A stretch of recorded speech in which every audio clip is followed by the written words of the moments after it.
Hallelujah. This does conclude our reading for Parashat Chayei, Sarah, life of Sarah. And so we talked about self-nullification. We talked about the gifts that Abraham gave to his children who went east. We talked about how eventually everything will be purified through, now this is where it gets powerful, through the names of Yah as revealed to humanity. Okay.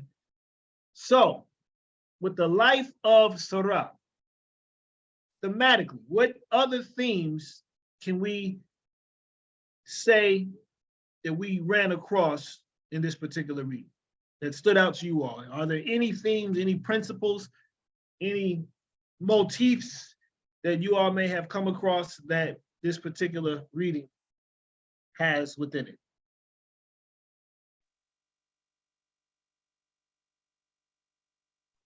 One thing that stood out to me, the first thing that I kind of caught my eye was that this was the first, and I never paid any attention to it, but it was the first time the land was deeded to somebody. Ah, excellent point. You know, that So someone. what's the significance of that?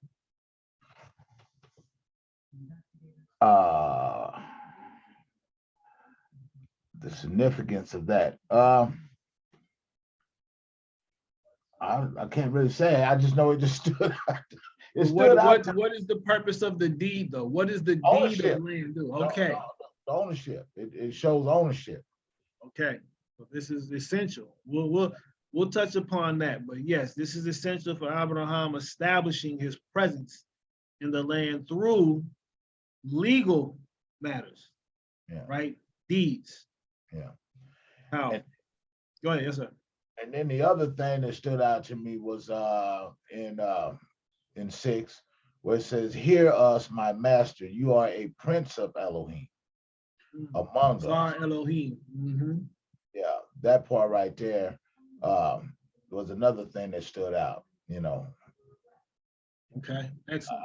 I don't believe that anywhere else in the scripture up until that point was someone referred to as a prince. Mm. So that word, verse 6, word for prince, very interesting. I wonder if it's Nasi. Why are these tools? Mighty prince. Yeah, and this one, right.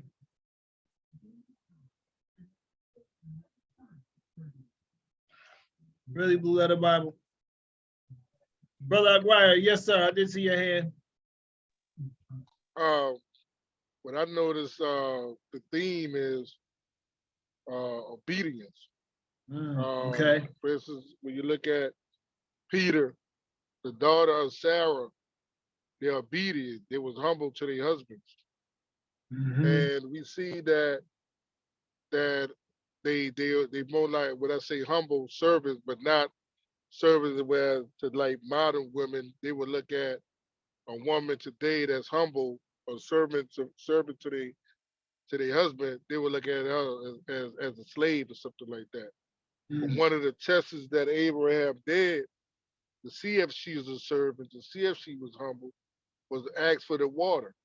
Mm-hmm. And if that person denied that water, then he wasn't fit. The same way he did that same test with Ishmael.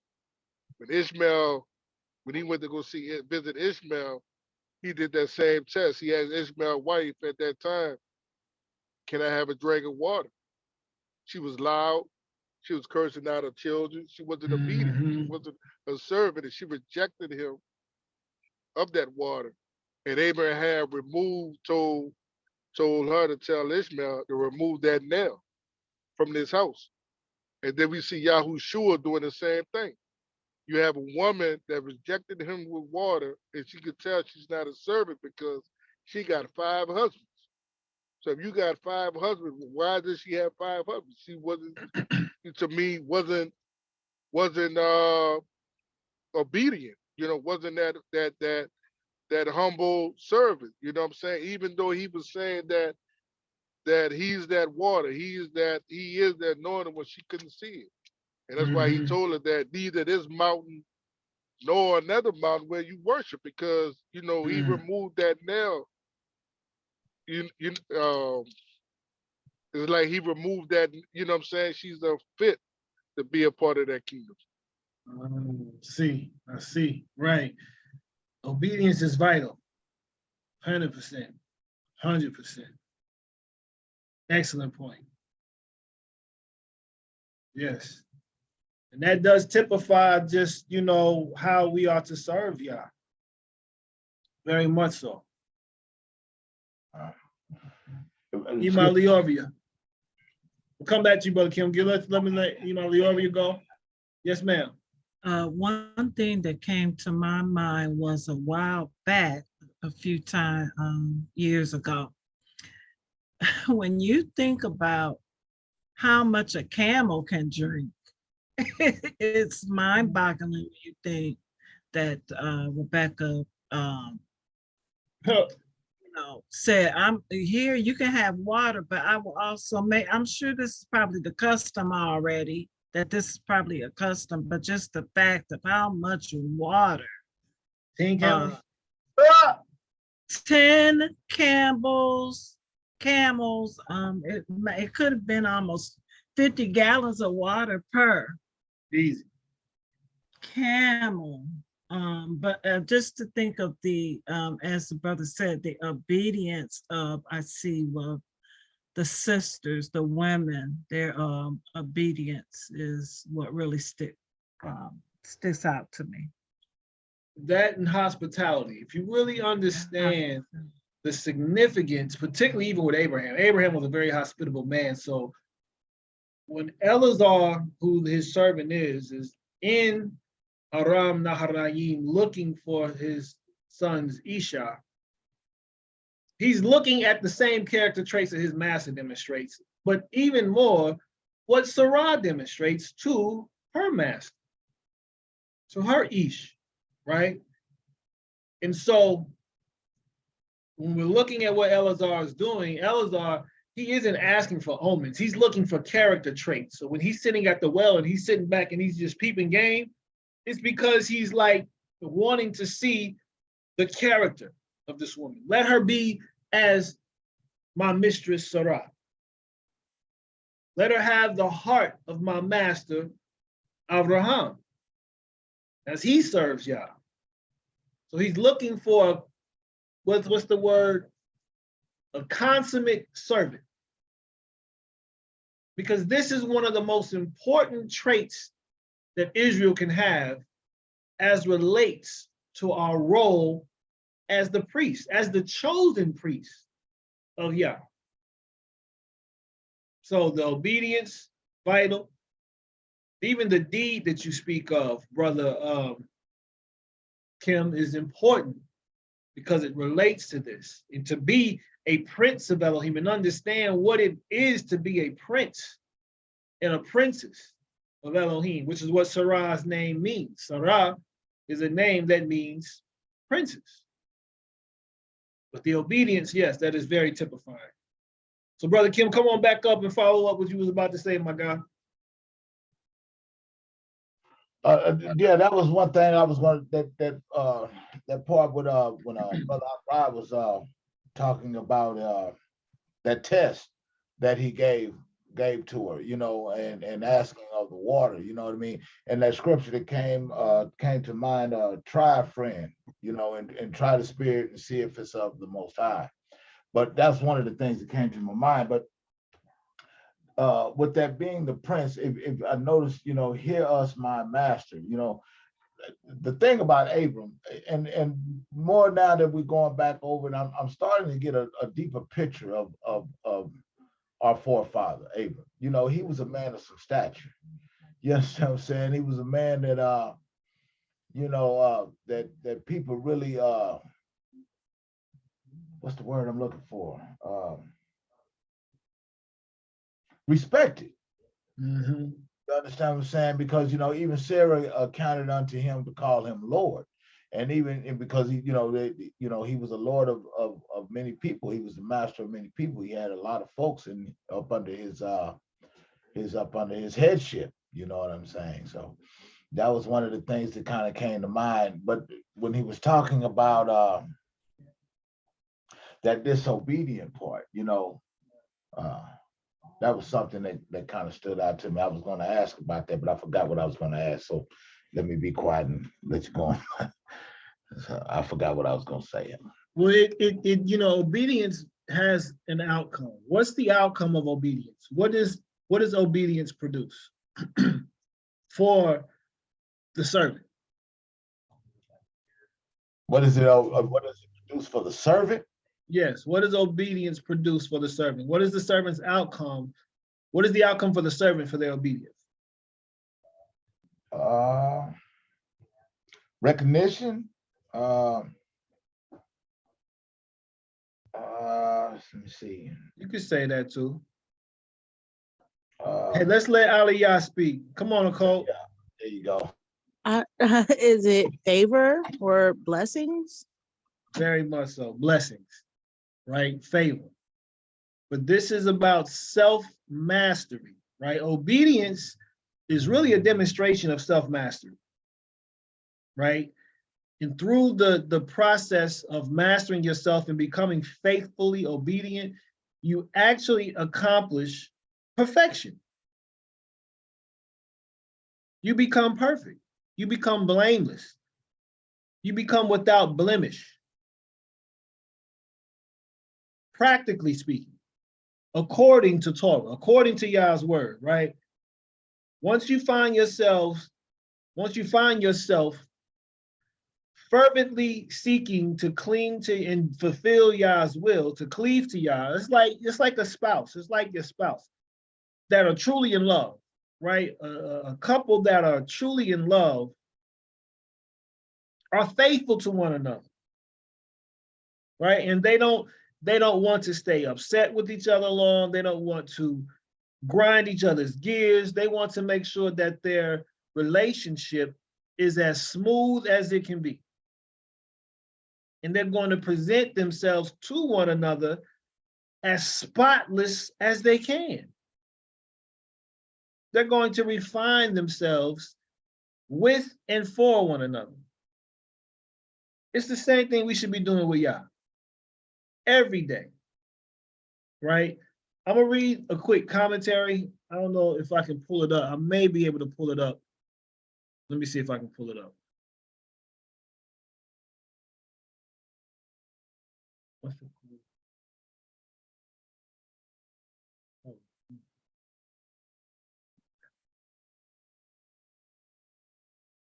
Let me see if I can.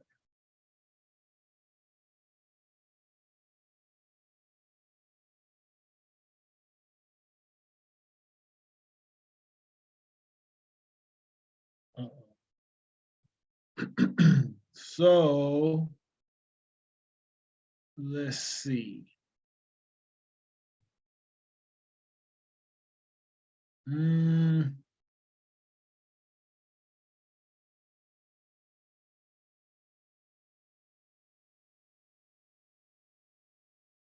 This may be it here.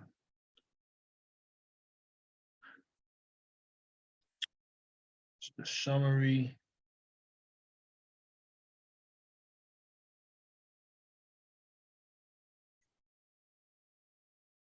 That's not it.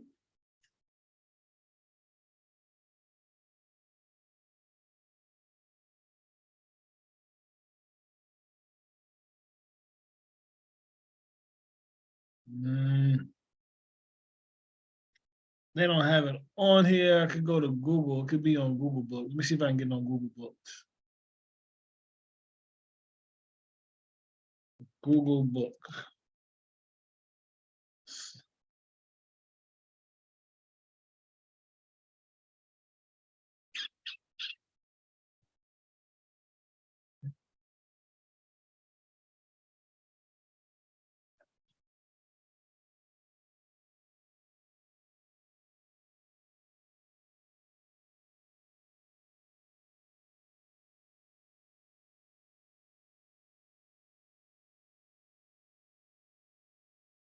All right, let's go to Chayei Sarah.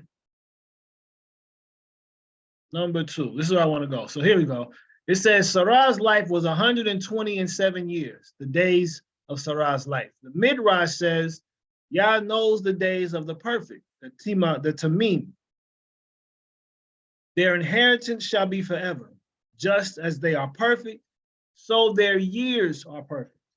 The first meaning of Tamim, perfect, is without blemish. This refers to perfection or wholeness, right? To be wholehearted before Yah, right? This means you do not have a split conscience. You don't have, excuse me, a double mind, right?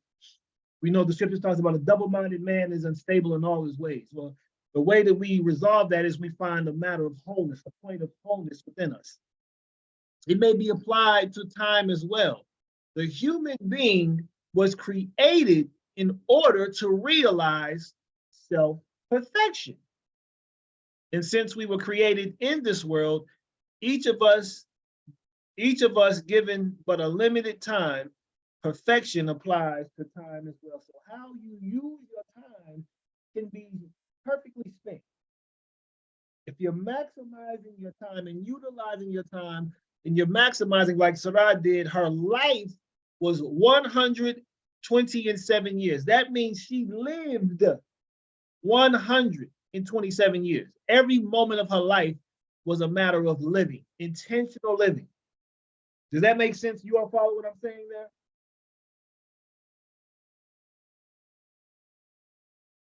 Does that make sense? Can you all follow me with that one? To be present in life every day of your life, to be present every moment, to have intent with everything you do. That's perfecting the time, redeeming even the time. Scripture talks about that.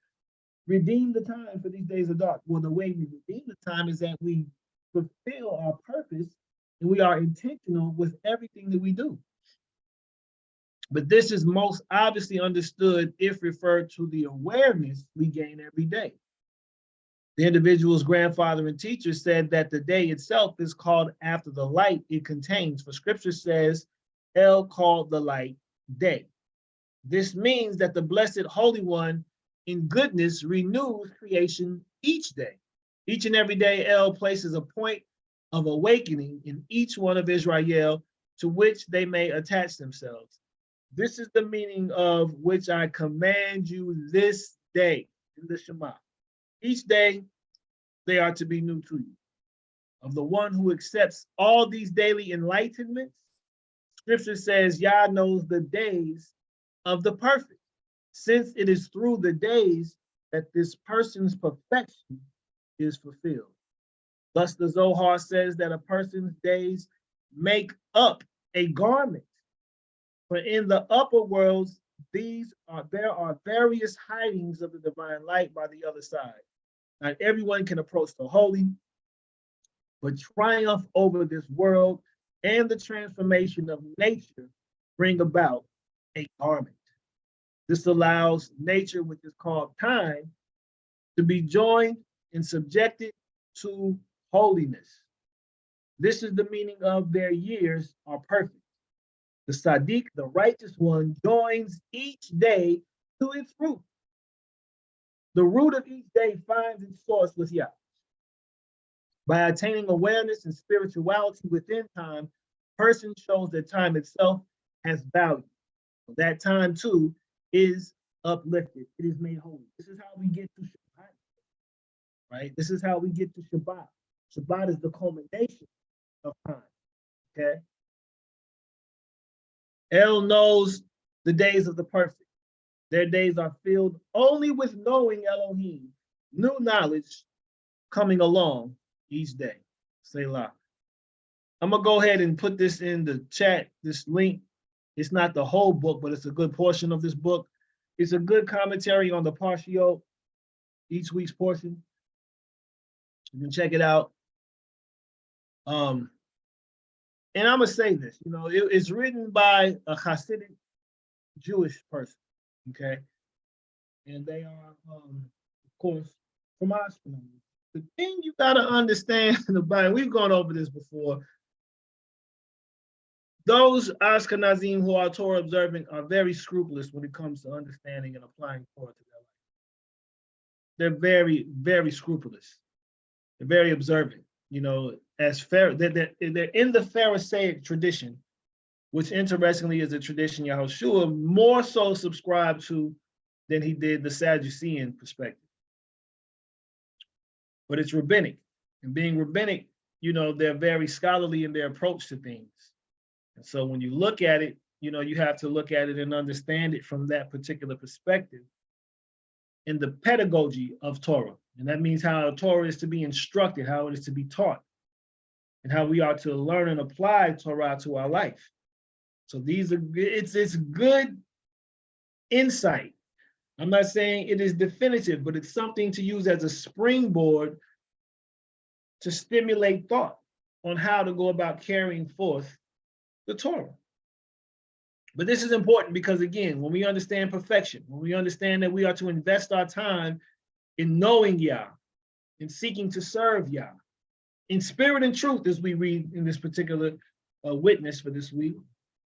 But these are the matters that we have to engage that will allow for us to experience the outcome of our obedience and faithfulness, which is that perfection, that self-mastery. Selah. So coming back to 23, this is that is what Abraham fulfilled, being a prince of Elohim. It's because, let me ask this, what is it about Abraham that allowed for the sons of Het to say this about him? Verse 6, hear us, my master. Notice the verse too, very interesting. You are a prince of Elohim among us. What do you think that they observed about Abraham that would make them make such a statement?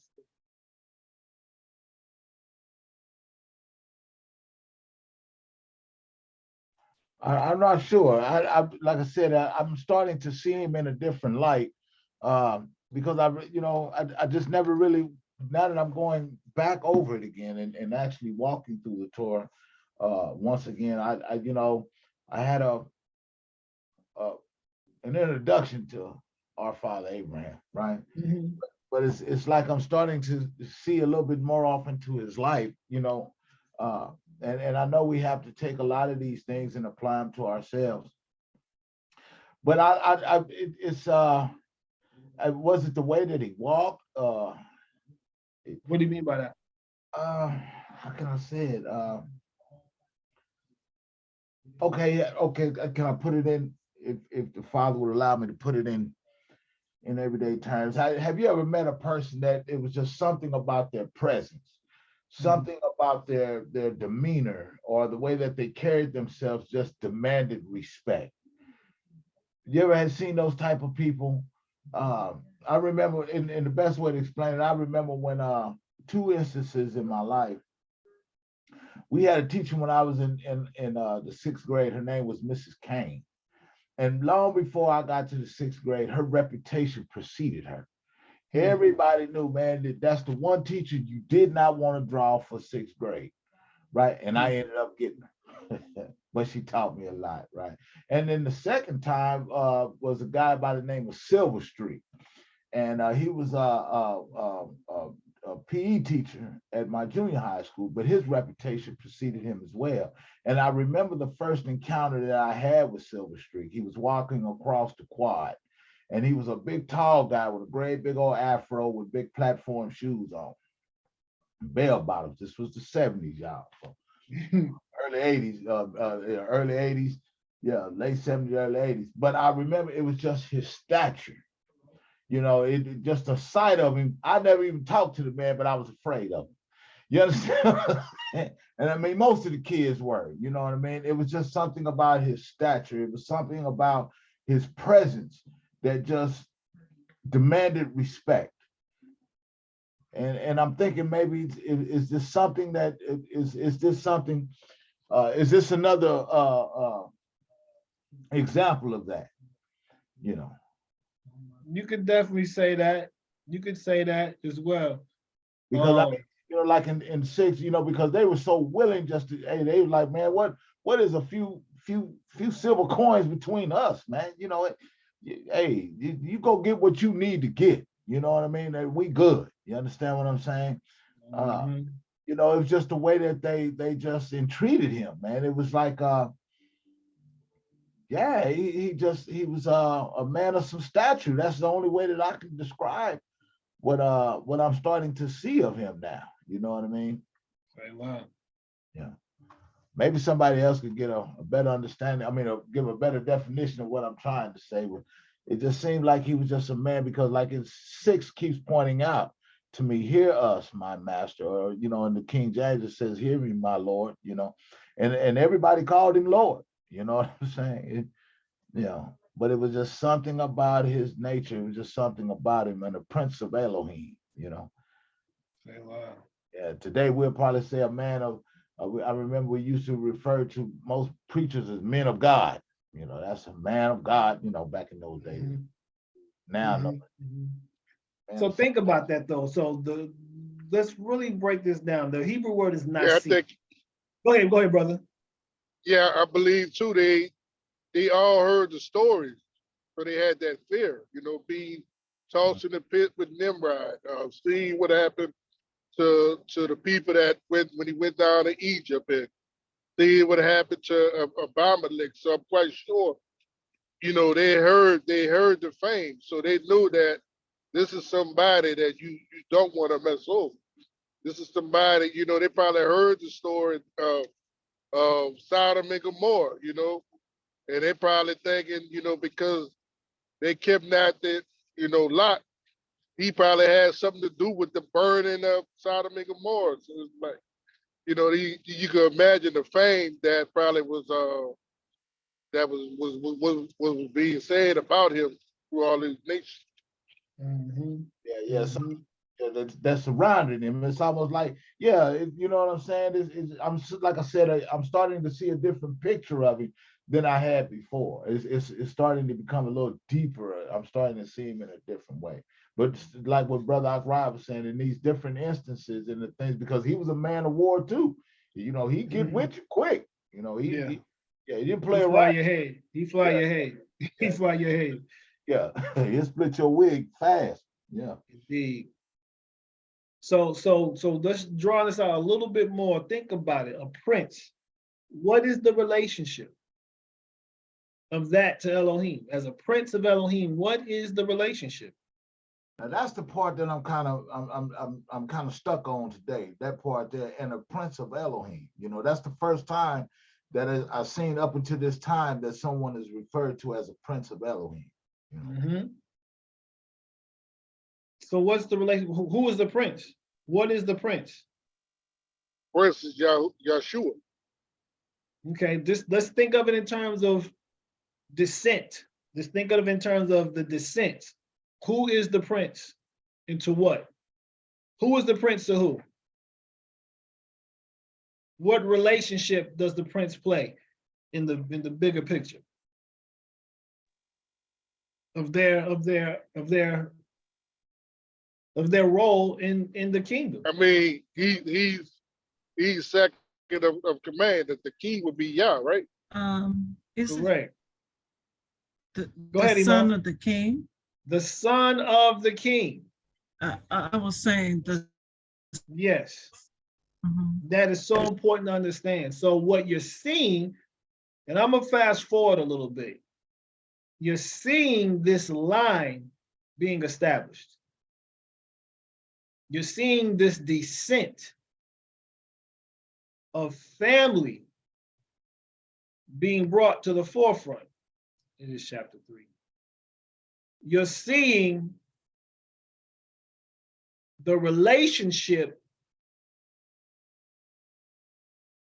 right? Abraham, of Terah, of Nahor, Serug, Reu, Peleg, Eber, Shelah, Canaan, Arpachshad, Shem, Noach, Lemech, Methuselah, Hanach, Yared, Mahalalel, Canaan, Enos, Sheth, Adam, of Elohim. Every one of these individuals are princes of the king.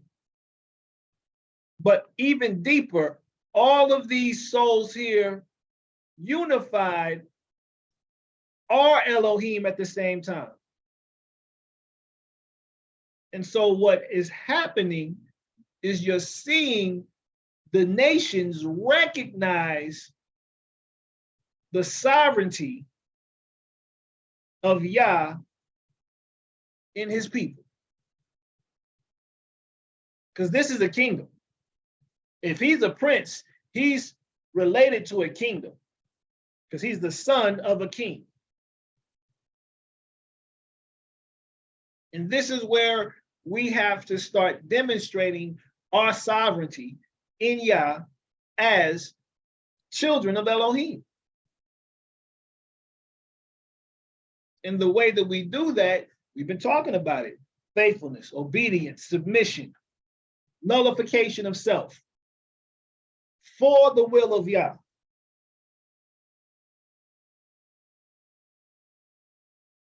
With love and in love and through love and by love.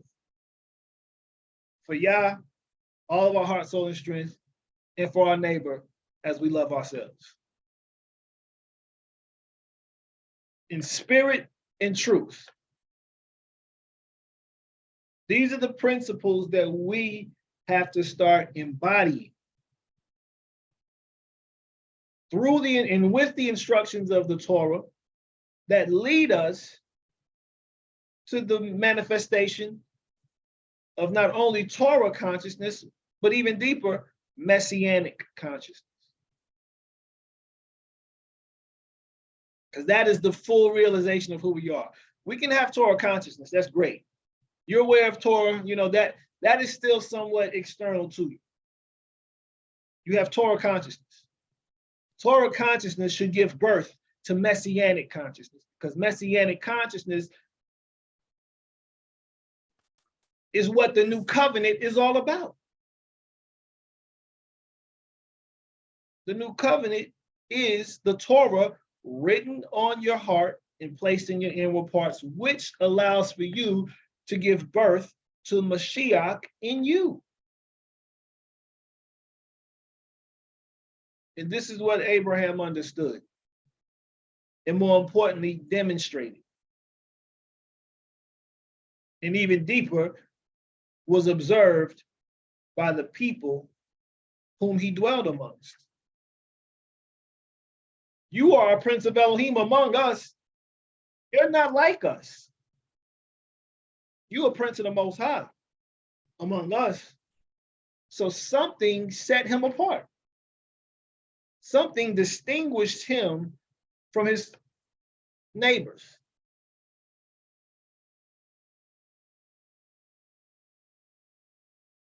And because of his life and his light and his love, blessings fell not only on him and his, but also those who he encountered. Or cursed if they cursed him, one or the other.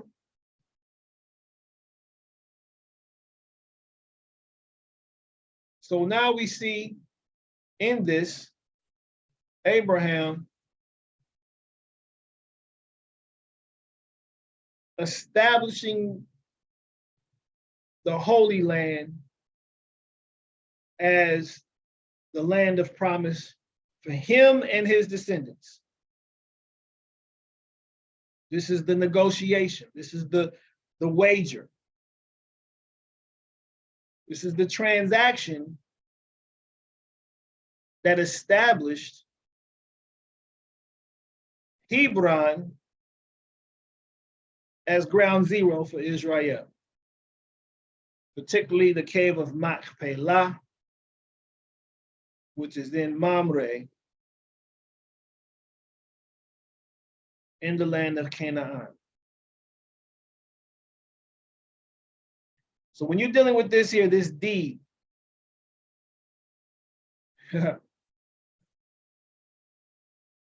what does this act reverse? What does this particular transaction start to reestablish that was actually thrown off?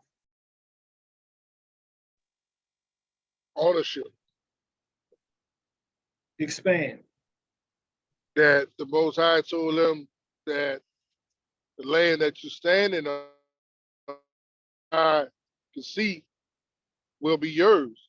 And now he's seen that it's actually happened. that he has the deed to that land. Powerful, important, powerful and important. So let's take it a step further. So this actually counters something though. What does this end up countering?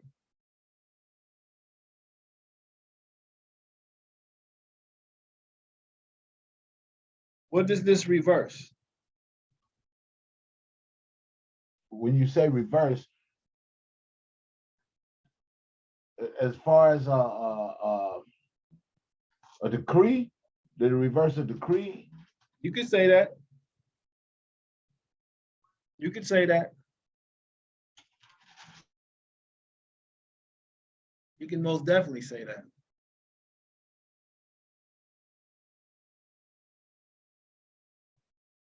What land did Adam and his seed possess as theirs after the garden? Canaan, wasn't it? Nope. Not at this point. Oh, I'll go back. Now it's interesting because Shem was the priest of Shalem, Melchizedek. He was the king of Shalem and the high priest of Shalem as well. So you could argue that there was some land that belonged to the descendants of Adam in Canaan. However, this particular transaction here became the fulfillment of the promise that Abraham was told in Genesis 15.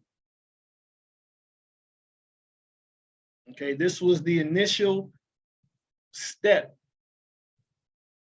that allowed for this plot of land to become developed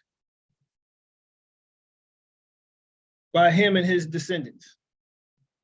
This is important. This is very prophetic. This is very fulfilling in its nature. And this lets us know that we have to go about taking the necessary and required steps to accomplish the prophecies that Yah makes for us. It's not something that just falls in our lap. This is something we have to be proactively engaged in fulfilling. So it's not magic. Prophecy is not magic. Prophecy is like call and response. Prophecy is very, what's the word? Interdependent in its nature. Like, I need you to go about carrying on earth. Can you all hear me? We can't hear you, sir. You can or cannot? Cannot. Oh, Lord. Now we can. Stay right there. Don't move. Right there. Was I heard before though? Have I been clear before? Yeah. Uh-huh. Okay, good. You said what land was it? It wasn't the land of the Chaldees, was it? No, this is in Canaan again. So he came out of that land. So where Adam and Eve, that was the land of Canaan then? No. Adam and Hawa was in Canaan, yes. No. They returned to Canaan. They were taken out of Canaan, remember, and they were placed in the garden to the east. Okay. So they came from the Levant. Right, Moriah particularly. They probably came from Moriah. And they were placed in Mesopotamia. They were placed in by the Euphrates Valley somewhere. And then they were returned to Mount Moriah, where actually Adam is said to have been buried on Mount Moriah. Okay. All right. I'm there with you now. But this is about the reacquisition of the promised land. This is what Abraham is undergoing. And this lets us know, look, we gotta make payments. We gotta put down on some things. It's not just about, here, take it. No, it's about you have to actually, you know, put down on something. Business is business. Even spiritually speaking, business is business. And this is what we have to understand. Some things, if not all things, are going to cost you. But it becomes an investment. And that's what we have to understand, is to know what to invest, in what we are to invest. That is important.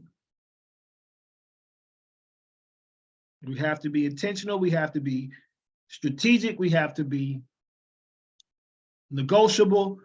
And we have to be prudent. We have to have good business acumen. He could have just took the offer that the sons of Heth made and just, you know, not had a deed. And then they said, you know what, this is our cave. But he got the deed to show now.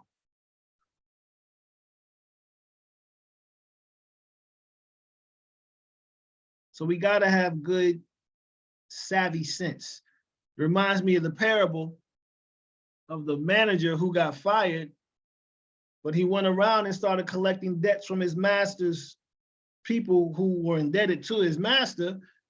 And Yahushua's response was like, the sons of this age are more prudent than the children of the kingdom. They know how to tend to their business matters more effectively than the sons of light. And that's a problem. That's something that we have to address. We have to make sure that we understand what it is to be the head and not to tell, what it means to be the borrower, the lender, excuse me, and not the borrower. We got to know what that entails. We got to know how to effectively run this kingdom.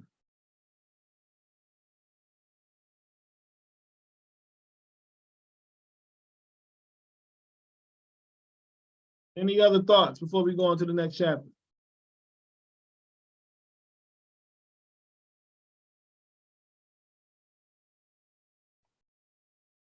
Y'all good? Everybody good? Yeah. Y'all for quiet again. Yeah. Sure. So let's look at this real quick. Luke 16, 8 and 9. This is what I was referring to.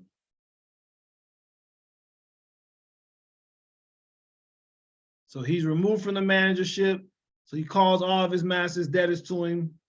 And he says, you know, you owe me 100, you owe my master 100, write down 50, right? So on and so forth. Yahushua says that the master praised the unrighteous manager because he had acted shrewdly. Because the sons of this age are more shrewd in their generation than the sons of light. But see, Abraham was shrewd. He was shrewd, right? He could have taken this offer. He's like, 400 shekels, what is it to me? Bury your dead. Just bury your dead. Right? He's like, nah. Here's 400 shekels. Because you think that you're going to get over. Oh, you hooking me up? For real? That's a hookup. But you're going to pay for it later. You're going to, and see, this is the thing about business. You're going to pay for it one way or another. And that's life. That's how life works. You're going to have to reap what you sow.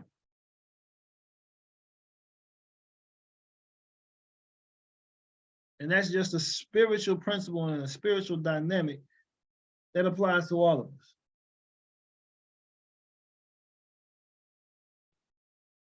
All right. So let's go on to chapter 24, which is a little longer, dealing with the seeking out of the next generation, the matriarch of the next generation.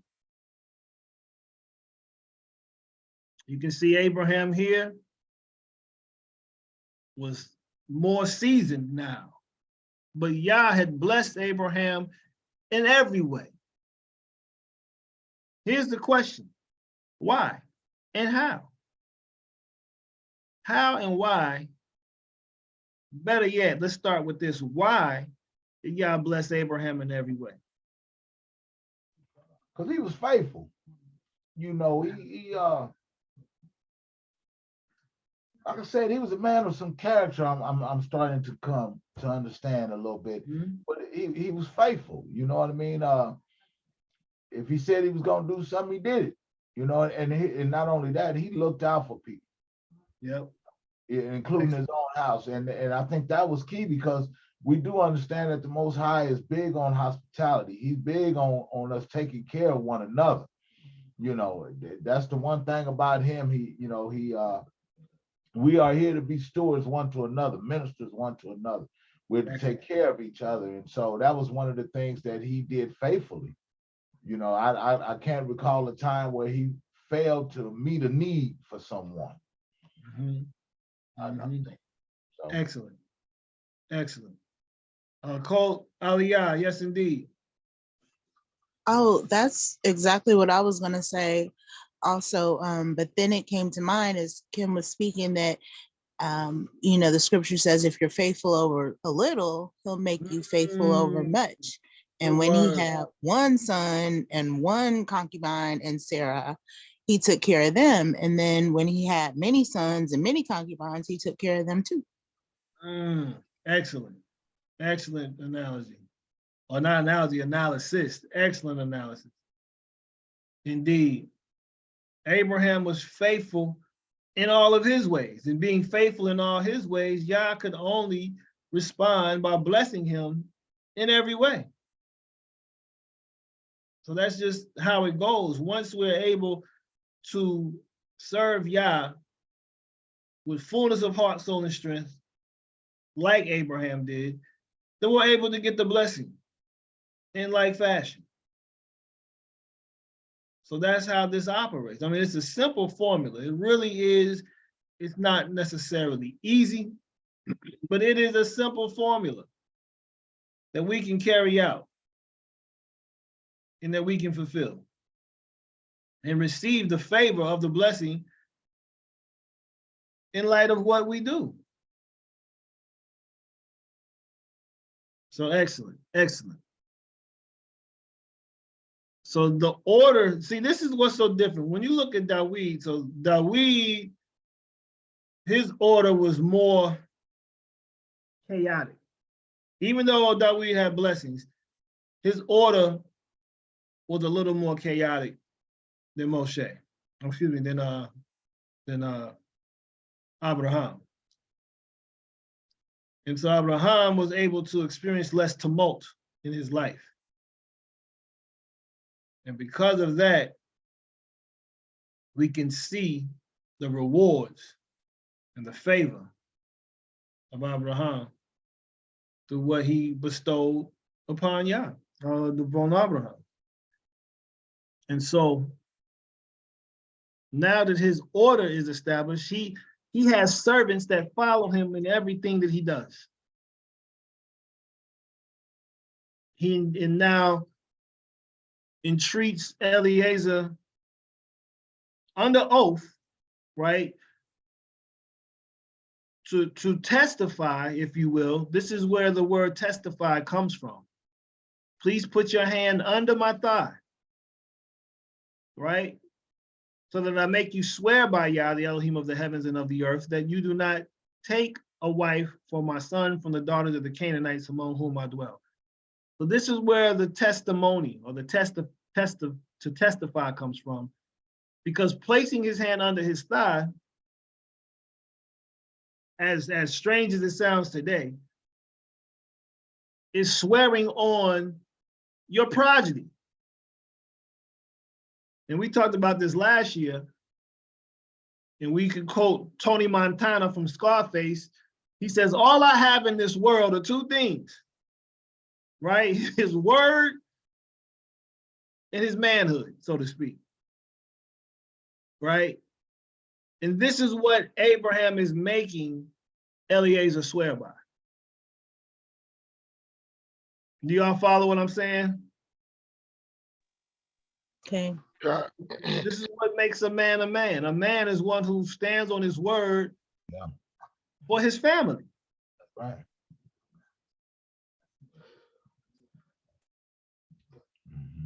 And so with that,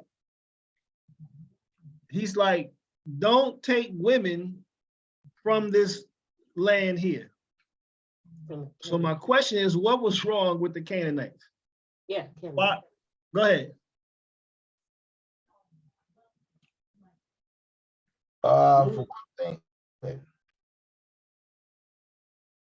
I think they were not, how can I say this? They were,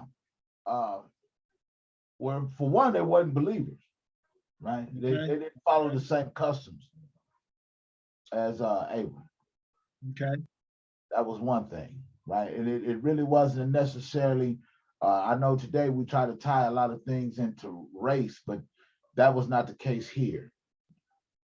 I think here, what it was that the cultures were different, right? Because if we know something about the Canaanites, you know what I mean? They worship a lot of different deities. They were into a lot of different other things.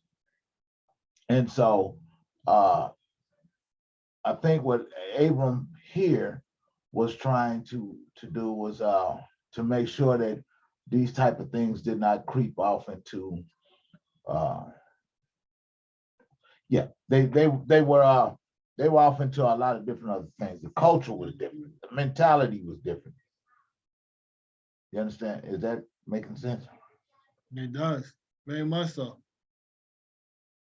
And you can certainly say that, they were definitely culturally less astute or less civilized than what he was desiring for his son to experience. And so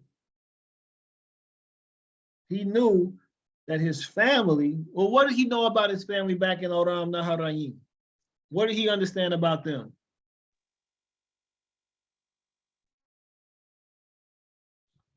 Oh, back and say that again.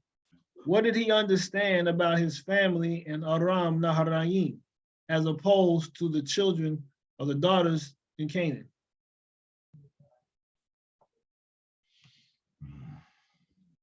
What's the difference? What do you think the difference is? Well, the women of Israel, they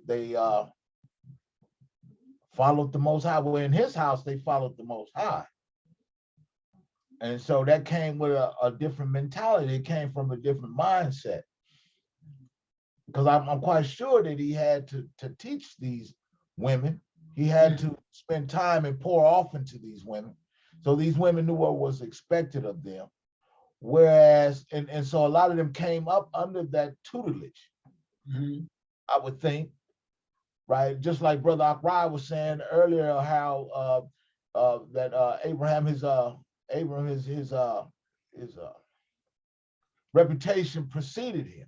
So the same thing, that same thing with the women that were up under his house. They already knew what was expected of them, and most of them did it willingly. They didn't fight or they didn't kick against the prick. Whereas, bringing the Canaanites, because they weren't privy to the teachings of Abram and the blessings and things like that, and seeing all these things. I'm quite sure he had elderly women among him that has been with him for a long time, a concubine, wives, or whatever the case is, or even just the wives of his servants that seen, the manifestation of his growth, his evolution, if you will, in the Most High. You understand what I'm saying? And so a lot of those elderly women, or the what I like to call the elders of elder women, were teaching, because if he revealed the scripture or the Torah to Abram, then the older women taught the younger ones, right? Because we know that's what it says in the word. So I'm thinking they already had that knowledge, whereas the Canaanite women, they didn't possess that type of knowledge. And with that, just like today, you try to bring the knowledge of the Torah to women, and they fight against it, the modern one. You understand what I'm saying? It's not easy to receive. You understand what I'm saying? And if that would bring a lot of turmoil into the family, you know. If that makes sense. No, that's it. I mean, that's it. This is a cultural thing, one, Culture thing, and it has some things to do with familial. There's familial realities in it because Abraham knew the type of women from which he came from. He didn't necessarily know the type of women that Canaan had. And he saw the type of women that Canaan was dealing with and was like, this is not going to work that good. Right? This is not going to be as effective or manageable, if you will, as the women I know from the region of the country or the world that I come from. So he had a different perspective of women and how to deal with women, being that he was commanding Eliezer to now deal with a woman from his region of the world. Because you're dealing with a whole different mindset and a whole different culture. And he's dealing with a household that he knows he left some imprints with. He knows Nahor was like very aware of what Abraham is about. Bethuel, that next generation, I'm sure was taught. So Bethuel's children, Rivka, was going to be at least aware of who Yah is. These people in Canaan may not have known. So this is very interesting. But I'm gonna take a look for, I'm gonna take another. So let's see.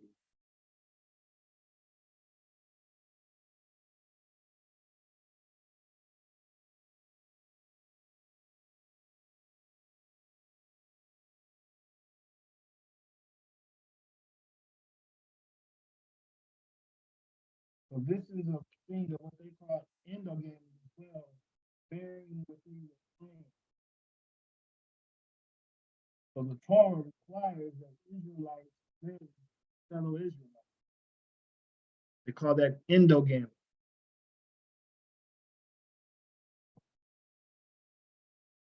So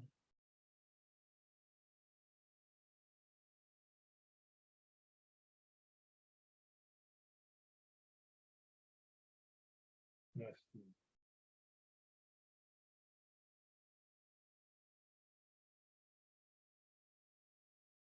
We didn't really talk about it, but here.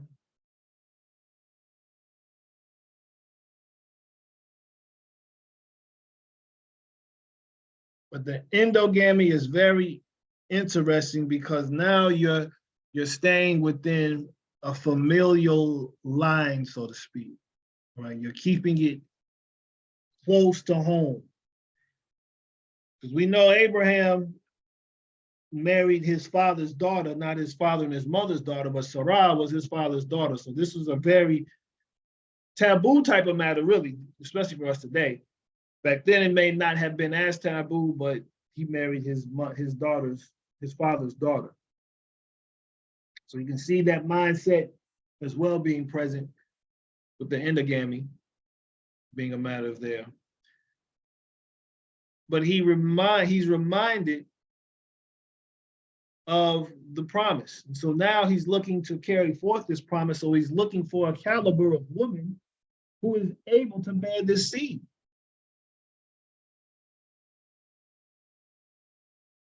And so he brings all these gifts, imparts them to Eliezer to go and to bring his wife back. So what will these gifts serve as with Eliezer on this mission to take a wife for Isaac? What do those gifts serve as? A dowry. Yes, sir. So you're dealing with a dowry. And that dowry is what will allow for Abraham to actually purchase or procure his wife, his son's wife, for betrothal. Okay, so You could see Eliezer being taught in the way. Now let me ask you, what does Eliezer have to do in order to keep this in mind, to keep this mission before him and to go about fulfilling it?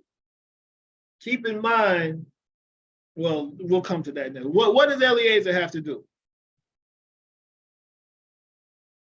What types of character traits does Eliezer have to demonstrate in order to go about fulfilling his master's command?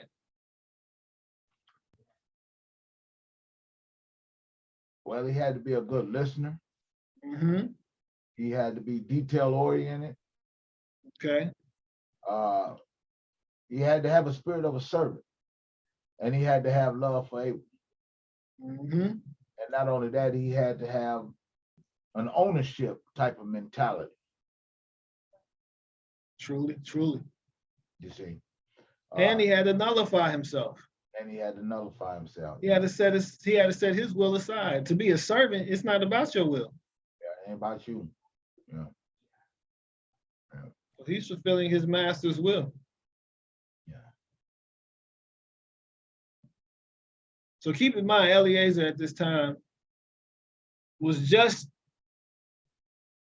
fresh off of a feud, pretty much, that he had with Ishmael about who's going to get the inheritance. Because again, this is the time when Abraham didn't have children. So not having children, Eliezer, was of the mind that because he had been in Abraham's house the longest, that he was the rightful heir. I do everything my master says. If you go in Jasher, it talks about this. So he had a thought that everything was to come through him. He had been with him the longest. He'd been the most faithful to Abraham. Everything his master commands him to do, he does it. Well, imagine not being able to experience that now, because the promise is not going to come through you. So he could have easily been like, you know what, Abraham, to Gehenna with you, straight to Gehenna, because I don't want to, you overpass and overlook me to go to this little boy that you had with Sarah. Okay, that's fine. I know that's your wife, but I'm in here for you this whole time. So you can see where he remained selfless, and it's easy to not do that. But he was able to maintain his composure and to continue his service to Abraham in Yah. And see, that's something that we can't overlook. And I think we do overlook that sometimes. Of course, we may not know the backstory to this, but resentment is something that builds easy amongst people. It builds easy. Yes, Imaliori. My scripture has a little commentary, and it said that this is the model servant. He does not run unsent. He goes where he is sent. He does nothing else. He's prayerful and thankful, is wise to win, speaks not of himself, but of his master's riches and Isaac's heirship, and presents the true issue and requires a clear decision. That's a lot. I mean, that's powerful. Yeah, that's powerful there. That's a lot. And that's what we're to demonstrate for Yah, though. This is how we are to serve Yah. And it's not something that you can just, willy-nilly type do. You got to be very aware and intentional with everything that you're doing to serve Yah. Go ahead. Somebody was going to say something? Shabbat shalom, me staff.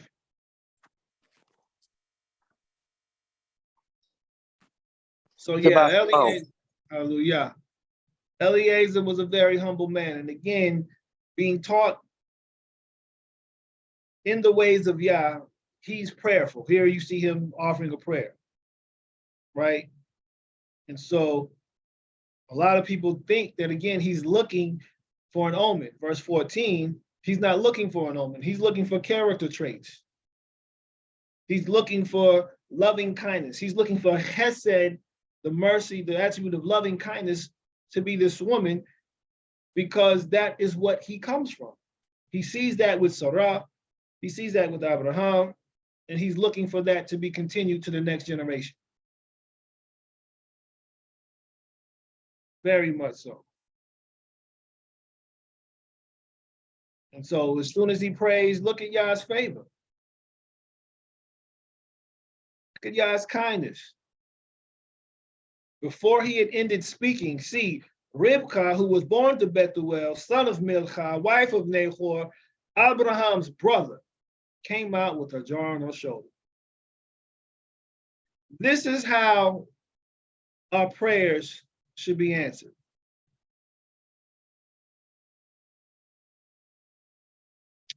I'm thinking of a passage.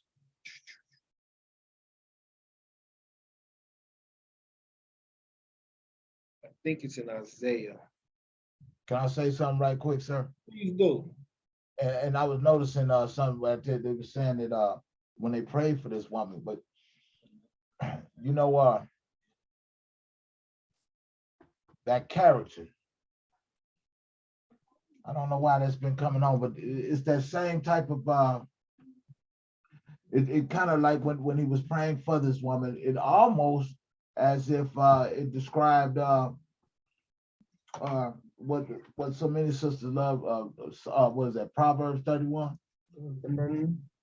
That's what it kind of came to mind. Exactly. Excellent point. Yeah. Excellent point.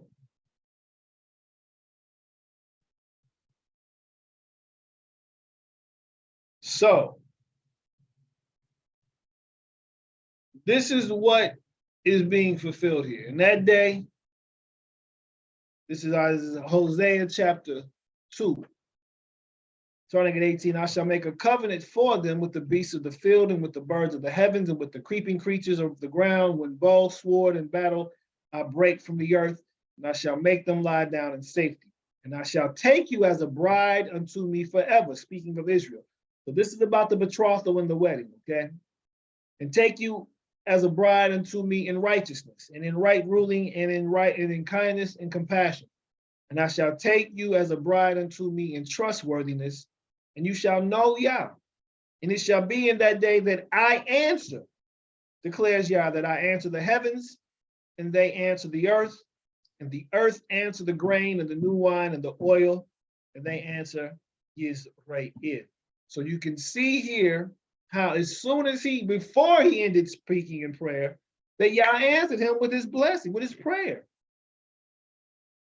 So when this alignment, and I'm sure some of us have had this happen in our life, that we've had something happen almost as soon as we prayed about it, right? Or we've thought of somebody and praying for somebody, no sooner than we say it, boom, there they are. Or they call or something like that happens, where we've seen the response be that immediate. Can anybody witness to that? Are there any witnesses? Aliyah, yes, the code. Yeah, God. The code Aliyah. Oh, I was just saying yes. Hallelujah. Okay. But yeah, I mean, this example, but yeah. This is the favor that we can receive from Yah. I mean, it can be that immediate. It can be that immediate. The more alignment that we have with Yah, the more immediate the responses are. Yes, ma'am. I do have an example because I had been praying and my Ima had been praying that I find a Knesset to study with again. And then randomly I ran into Brother Kim, who said he was going to Shabbat service. And I was like, where? And he gives me the link and it's y'all. Yeah. What's the likelihood of that, right? Hallelujah. Hallelujah. See, I and my condolences in regard to your Abba. I just found out like last week, as a matter of fact. So be my condolences. But yeah, we have like history in terms of like, you know, we go back in fellowship with some years. So it's good to reconnect with you, a quote, and to you know, again, seek to serve Yah in spirit and truth.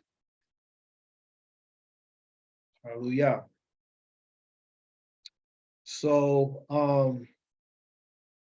you know, this is a very interesting encounter, though. We can see here this being very similar to Yahushua at the well with the woman, which is why this theme, you can see this theme, the well of living water, so to speak, where this covenant is established, okay, is echoed in John 4, okay?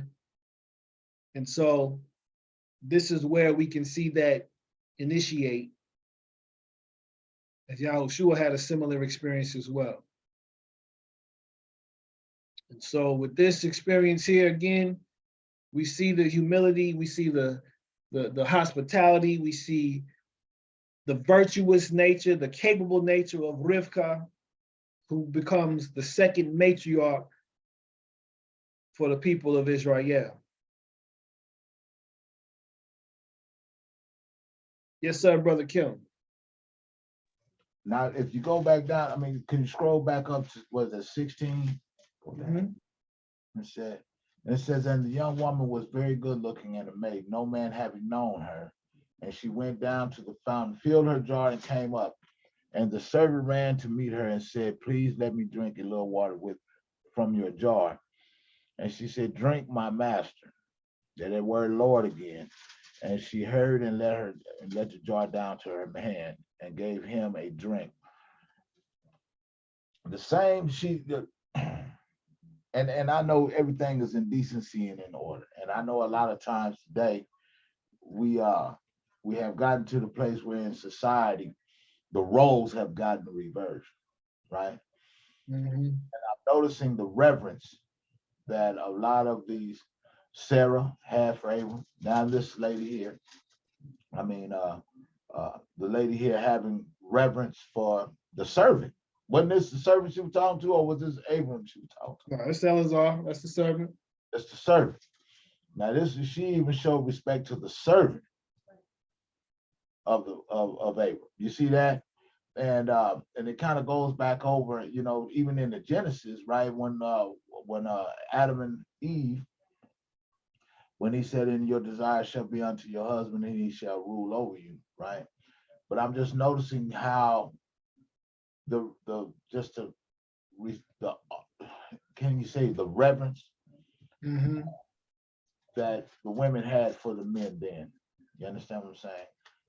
And it kind of carries over to over in the New Testament when it says, you know, and the head of every woman is the man, right? But we know that that's not meaning that you, you know what I mean? That you get over there, and, you know, that's not what he's referring to at all. But it's setting that order is being played out right here. You understand what I'm saying? Even with the servant, it's being played out. You know what I'm saying? That order, God, Christ, man, woman, child, and other. That's being played out here. But still, you know, and this is where a lot of I got some Israelite brothers, man, that I've been trying to drum this into their mind for a long time. That word having headship does not mean that you are to belittle, mistreat, abuse, Dominate. Yeah, none of that. You're not supposed to be doing none of that. We're supposed to hold our sisters in reverence as well. But up under this mindset, up under this Western. consciousness, am I making sense? 100%. You know what I'm saying? And so it's showing how it played out here and how we have gotten so far away from that. You understand what I'm saying? So far away from that, where this even the servant is referred to as a master. Nowadays, I was in the store the other day, and this sister was just letting this brother have it. You understand what I'm saying? And boy, look, I started to cry and asked him, "Do you need a ride home?" You know what I mean? I felt bad for him. You know the way she talked to him and all. You know, you might need a spiritual band-aid, brother, because I know your soul hurt. You know what I mean? But I'm just noticed. I just noticed that right there, and I just wanted to to bring that out. You know what I'm saying? No, that's significant. That's very significant. Very significant.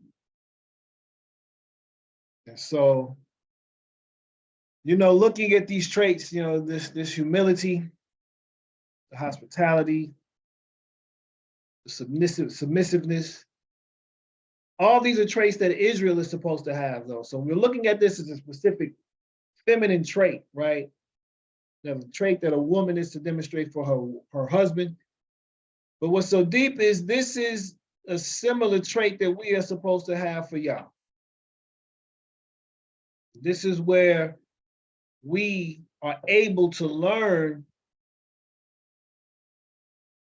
relationship principle so that we are able to connect and walk in alignment with Yah's will. Because the best leader is the one who first has learned to follow. Because if you know what to expect, if you know what is needed, if you know how to empathize and feel the heart of people, you're able to meet their needs and provide them in service what it is that they need. Brother Akraya, yes, sir. Yeah, I just wanted to piggyback with what you were saying, spiritually, like we look at Sarah, and then we could say like, the wicked woman. But spiritually, we operate as that wicked woman spiritually, if we have more than one Lord, right? We might say that we love Yah, but if we still in sin, we have more than one Lord, right? But if you still a drunkenness, if you still a fornicator, if you still there's all kind of, in all type of sin, you whatever, or gluttonous or whatever, those are lords. You know what I'm saying? So we are just like that rebellious woman. We just like that woman that was at that well, refused to be humble, refusing just to be obedient and just do what's pleasing to the Father. Yep. Stay live. Very true. Good word, I told out for that. And I think really it's about, it kind of goes back to, well, it always to me goes back to conquering the flesh. And and so once you can do that, that's when you're able to master yourself. But most of all, you're able to connect spiritually. I mean, so, and a woman, that's when she can follow you, when you're able to conquer your flesh. That's when you're worthy of being followed, because so you just can't expect people to submit to you. And I mean, because women, they'll look for a reason. I mean, sometimes, not to be sexist or anything, but people will be like, well, not women, people. They'd be like, well, I ain't gonna follow him because he can't do this, he can't do that. He's dealing with this issue, that issue. Subconsciously, they feel like, well, he can't control himself. He can't master himself, so he's not fit. Why should I look up to him? Not saying it's right, but we have to, I mean, if you expect someone to follow you, you expect your wife, your woman, to follow you. You have to be that example. And, you have to obey. I mean, that's the main thing. You have to obey the word of the Most High. You have to be in Torah yourself. You have to be Torah. Right. Yes, sir. I mean, and that only makes sense. That's logical because you're dealing with trustworthiness. You're dealing with someone who you are able to confidently follow and knowing that they have your best interest at heart. Only a fool would follow someone who they do not trust, who knows that they don't have, their best interests, that's when you become foolish. But unfortunately, that's what a lot of people do, even in these days. And this is why you have a lot of what's called toxic relationships. Because you have toxic people trying to relate to one another. And there is no relation in toxicity. There is nothing that relates in toxicity that is for the good. And so this is why we have to make sure that we are first and foremost reflecting the image and likeness of Yah. We have to do that. And that's the only way that we can really start to have, because you think about it, when a light is shining at nighttime, everything attracts to that light. Everything attracts to that light. This is what we are to be in the world. When we are the light of the world, everything will naturally gravitate to us. But we have to be that light. Brother Kim, yes, sir. Right. And I agree. I agree with all that, and a lot of times, sometimes in what today we think is toxicity, a toxic relationship when you're getting off into some things. But a lot of times it's just two different mentalities clash. If you have a Torah believing person, and then you encounter a person who is still in the world, their consciousness is still, the consciousness is still out there in that world, and you're filtering everything through the Bible or filtering everything through Torah, and they're coming with their own traditional ways and views, dogmas and philosophies about things. They're never going to be a coming together, right? And so that's that came to my mind as well. But this is the part that I kind of stuck out when, especially when Brother Eric was talking and you, when she said, "Let me draw water." Right? Let me draw water for you. And that water, we know that the living water, right? Yes, sir. Right. Let me draw the living water. That's what kind of came out to me. But a lot of times, like you said, we got to eat that Torah, and that's the only way that anybody is going to be able. We have to stand as a light, as you say. We have to become ministers one to another, right? We have to be all these things to each other. You understand? But the most part, the one thing that I think that when Brother Eric was saying that, man, I lost my train of thought. Yeah, a woman is not supposed to follow just any man. She's not supposed to do that. I'm not saying, that the sister is supposed to just submit to anything, but as I submit to, like I always use that phrase, my husband, man, which is Mashiyach. You understand what I'm saying? That is my Lord. He is the Lord of my life, and I have to pay him that homage. I have to pay him that respect, right?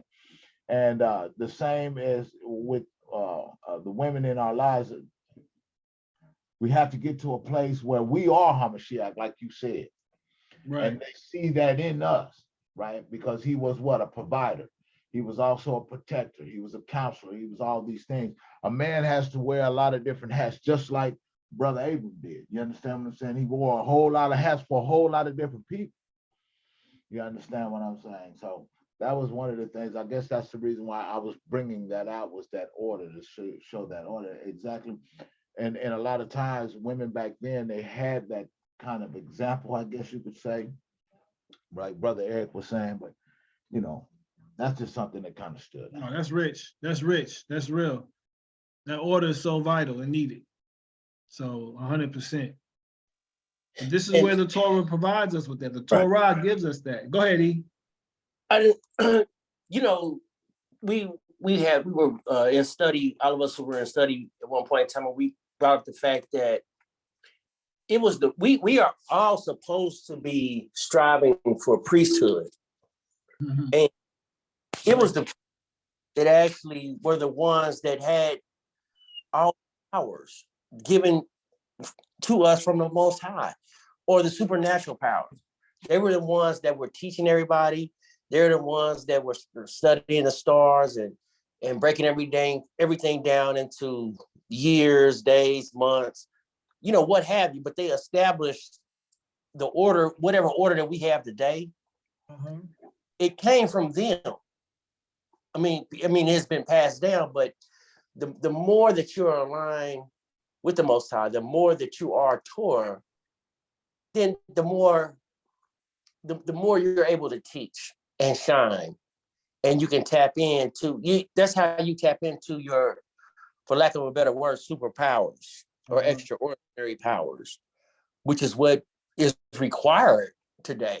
Even if it's just being able to stay healthy, you got to be able to have a lot of discernment so that you don't, because it's toxicity. I mean, when I say things are meant to harm us, period. Come on. And you have discernment so that you can know what's good, what's not good, and be able to teach and be able to decode.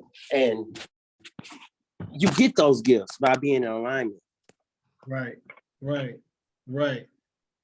I like what you said, striving for the priesthood. Like, that is powerful, and I think that leads to perfection. When you understand your calling as a kingdom of priests and a holy nation, and you strive for that priesthood to fulfill that role, because you know what your capacity is now.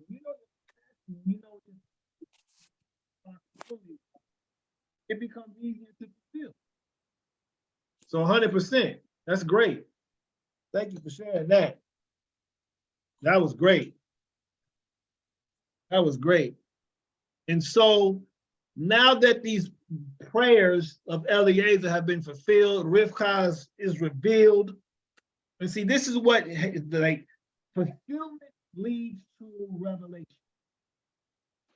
I mean, this is important. Fulfillment, prophetic fulfillment, and I mean that in the sense that we're keeping the commandment, which is prophecy, right? That leads to revelation. Because what that demonstrates is your trustworthiness. This is like what we see took place with Sodom and Gomorrah. Shall I hide from Abraham what we're about to do to Sodom and Gomorrah? Since we know that he teaches his household the ways of Yah, he's teaching them how to fulfill the commandments. And because they're learning how to serve Yah in spirit and truth, I can't hide anything from Abraham. When you understand then that Revelation is nothing more, the book of Revelation even, is the disclosure of heavenly secrets and the unveiling of divine will, right? So when you look at what is taking place on earth, there are people that Yah has in place that are privy to understand the present dynamics of what is going on, because they are in alignment with the will of Yah, which puts them in the mind of the one and all. So again, prophetic fulfillment leads to revelation. The more we are aligned with Yah's will and we're fulfilling the commandments, which again is prophecy, we're able to be in the know about what shall take place with speed, as Revelation says. Okay?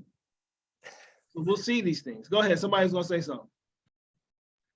Well, in order to be in alignment, what must one do? I mean, so first, there's study,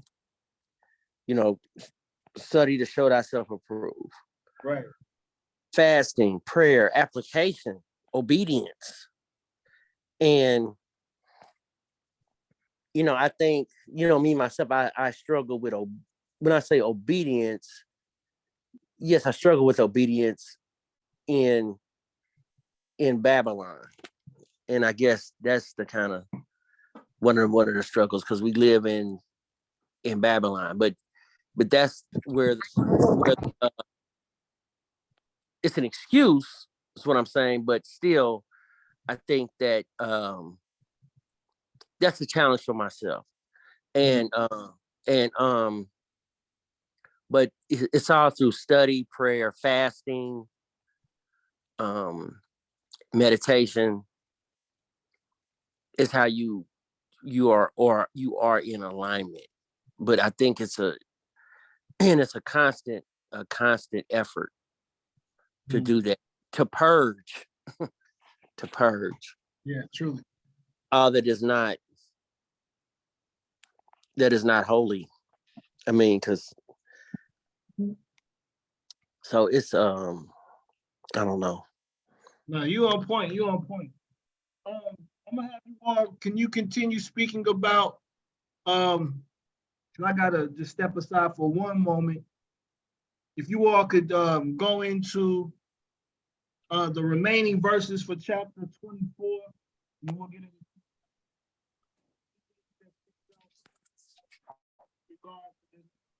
You broke up.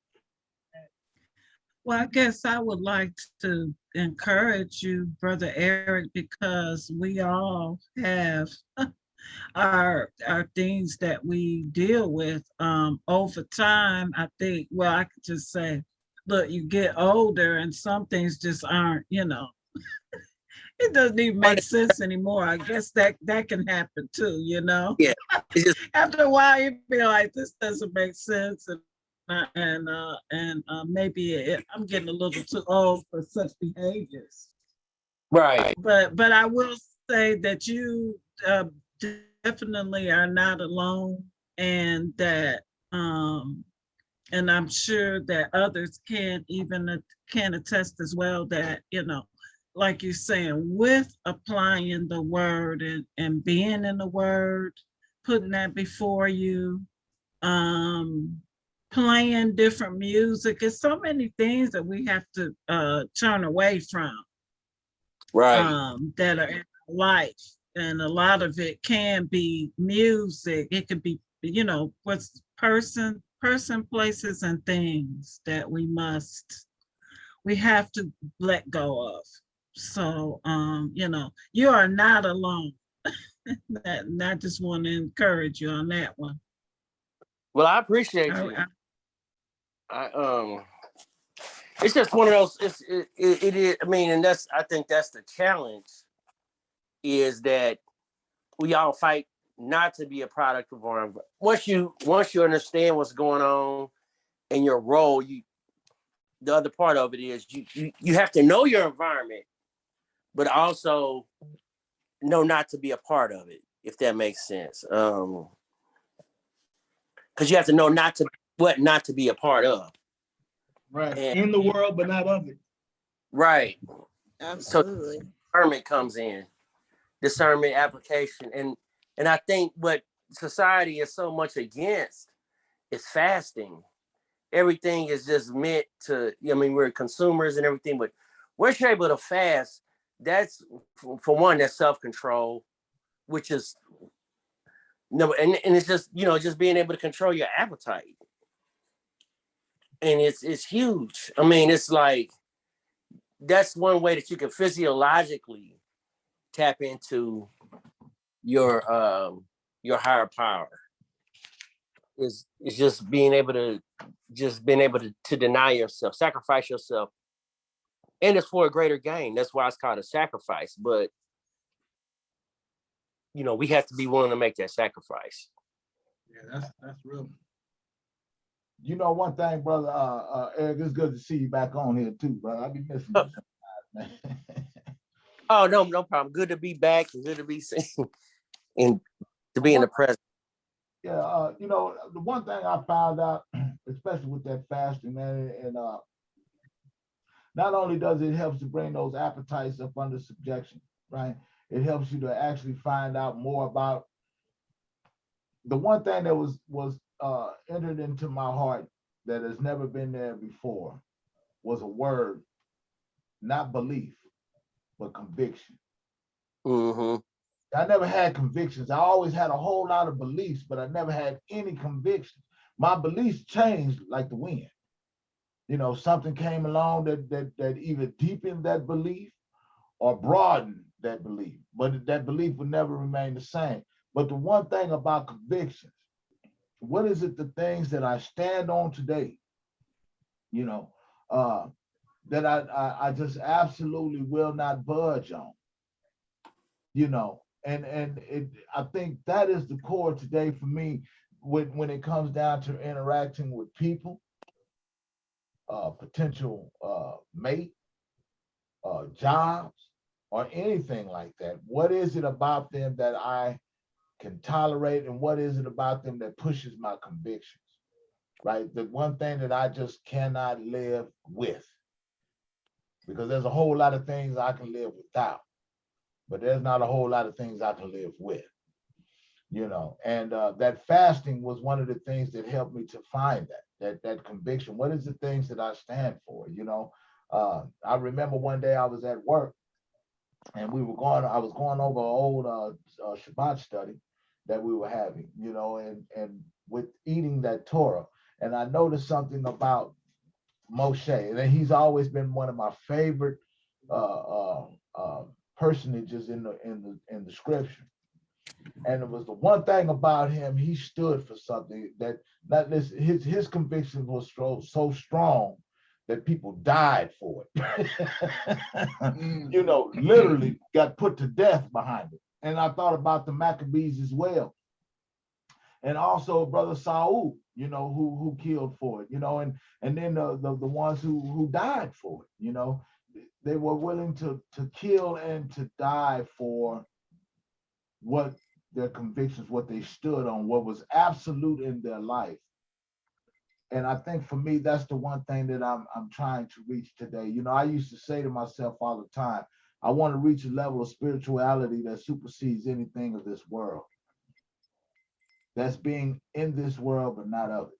I don't want no parts of it. I don't want any of its philosophies. I don't want any of its thinking ways. I want to think or see the world through Torah, period. If it's not in the Torah, I don't want no parts of it. You see what I mean? And I think that only comes by fasting, prayer, and meditation. Right. Yeah, and that's how it should be. If it's not of Torah, we don't want no part of it. And it's, you know, and it's so easy for stuff to kind of creep in there. So, I mean, you have to be very, very diligent because it's, I mean, first, just fighting your own flesh, you have to be diligent just fighting your own flesh and suppressing that and constantly feeding yourself spiritually. But even when you're doing that on your own, you still have to have the armor up. I mean, it's so, you have to be diligent constantly to right. But and it's either one way or it's either one or the other. It really, I mean, just for the most simplest thing, like sports, the Chiefs, whatever, it's like these are not our guides. Yes, it's innocent, it's not hurting anyone, but still, just the lust or love of that, of something, just say, I like the Chiefs. Yeah, but I used to work at the games. Even that can just, your passion for something that seems so innocent, so something that's, you know, everybody Chiefs or whatever. I've seen people cuss each other out. You know, people have gotten killed over a Chiefs game because of that. Right. Because of the passion of something that is not really supposed to be there.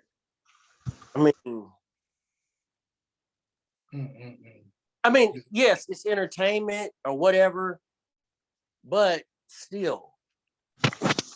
If I may, that really goes back to what, well, all y'all been saying all day, and what the Imam was just saying about what we feed our spirit. Because, like, I am way too passionate about the Chiefs. But along with that also goes the music and the drinking and the gambling and all of that other stuff, so that when I come out of a game, having worked the game, I'm all rah, rah, rah, and come home and be all, you know, Turned act up. like that, act that way without even realizing that I've just been feeding that worldly stuff into my system for the last 2 hours. I got to kind of detox from it, and fast and Right. pray and get back in alignment, like y'all were saying. That's Right. excellent. I mean, That's because yeah, we all are human. I mean, I love Kansas City, but it's still we have There's to check. limit. I Right. mean, You gotta have a limit. with Those everything. convictions that he talked about, like, would you die for Kansas City? Like, how deep is your love for it? Right. And how deep is my love for the things of the Most High? Do I spend as much time in the scriptures as I do on the pregame show, the postgame show, the commercials, that all of that, on a Sunday? Can I spend that much time on the Sabbath, with the Most High? And, for me, the answer had been no. And thus I was out of alignment and, no superpowers, no power to withstand all of that stuff going out there for 2 hours a day or at work for 12 hours a night or whatever. If I've spent more time on that and loving that than I have on eating the word, ingesting it, getting it into my heart and my head, and I'm not going to have any power out there. So when you really look at this principle of Abraham telling Eliezer to go back to his homeland to get his son a wife, you're dealing with two things. You're dealing with selectivity, one, but you're also dealing with discrimination. And sometimes we have to discriminate for righteousness' sake, not by appearance, but according to righteousness. This is what Yahushua even talks about judging. Like, don't judge according to appearance. Don't be selective according to appearance. Don't discriminate according to appearance. Judge, select, and discriminate according to righteousness. Let the Torah be the dividing principle, because here it is. Everything in creation has to have a root. And when you find what the root is connected to, is it of Yah? Then I can build with it. Is it not of Yah? I cannot associate with it. I cannot connect myself to that because it's not affinity. It's not connected. It's not one.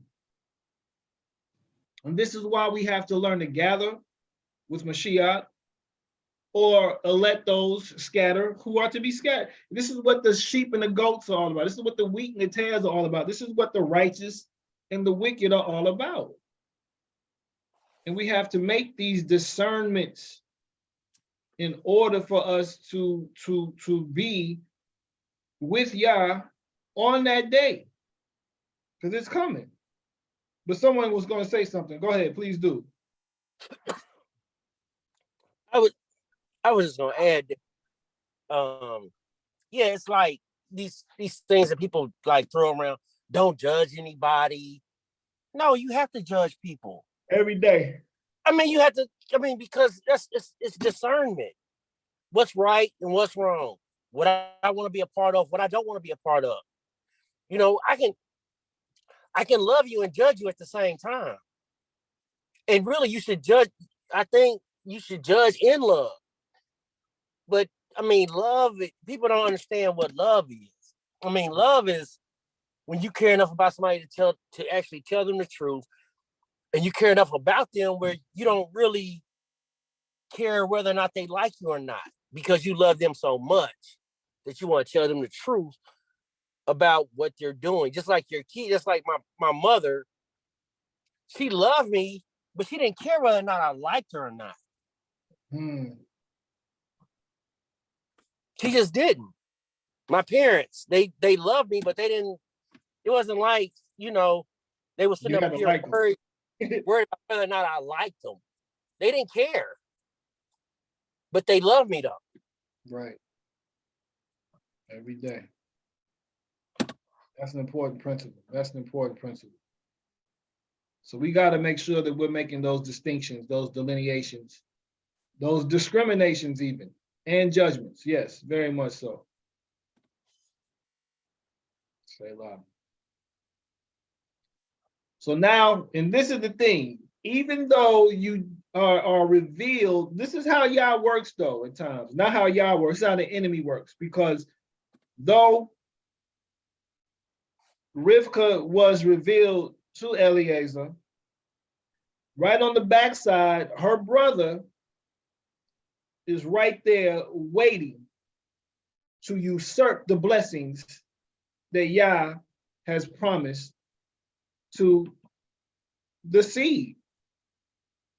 Because we know who's Rebecca's brother? Laban. Laban, right? Laban. And we see in the next generation, Laban is here to still kill and destroy everything that Yah had in place for Isaac. So a lot of times the blessing and the curse are like back to back. You have to learn to endure and discern. Again, discern, discriminate, and judge. And separate from that. You have to make a separation from things that you find that are not of Yah. And that's not always easy, especially when we're comfortable or coming from something that was, familiar to us. Abraham was familiar with Ur, even though Ur was trying to kill him. And Nimrod was trying to kill that man, but he was familiar with it. So, we have to make sure that we're able to discern what Yah's will is in the midst of everything that we're going through. Very important. And a lot of times it could be, you have to go against your family, which is hard. Yeah, we say, yeah, you got to go against your family. And you say that, but then when you actually go against your family, or if you had to go against one of your children, your own kids, people struggle with that, and you can't idolize your kids. So it just, and that's why I think if you're focused on teaching and everything, and it's teaching, your kids, everybody, and making sure that they have memorized Torah and they are Torah, then you don't have to. If you do this from the very beginning, it's not as hard, or they'll come back to it. But it's everything is set up for us to actually even have heaven on earth, if we follow Torah. Truly so. Truly so. It's prepared for us. All we got to do is, follow the plans. Everything is prepared. This is what 24 teaches us, though, because you can see here, Laban was right there. Oh, wow, because he's an opportunist. Laban is a serpent worshiping opportunist, and so, you got to beware of those people who have neutral positions at times. Laban answered Bethuel too, said, "The matter comes from Yah. We are not able to speak to you good or evil." Like, why are you wavering? But those people who are neutral on matters, you got to watch them. This is why Yah says, "I wish that you were either hot or cold, but because you're lukewarm, I'm going to vomit you out your mouth." Well, if you are in favor of Yah and in favor of this matter, why would you not speak good of it? We're not able to speak evil or good. Beware. Because this is where you start to see the serpent's head. But right? one thing I can add, if you will, about Laban, is in the end he fell back. He was like, well, hey. He didn't have a choice. Right. He didn't have a choice. When I look at Laban doing what a big brother would do. When they got somebody trying to holler at their sister, you want to check this person out. Mm-hmm. And I'm thinking that's what he's doing. He trying to see, who is this person?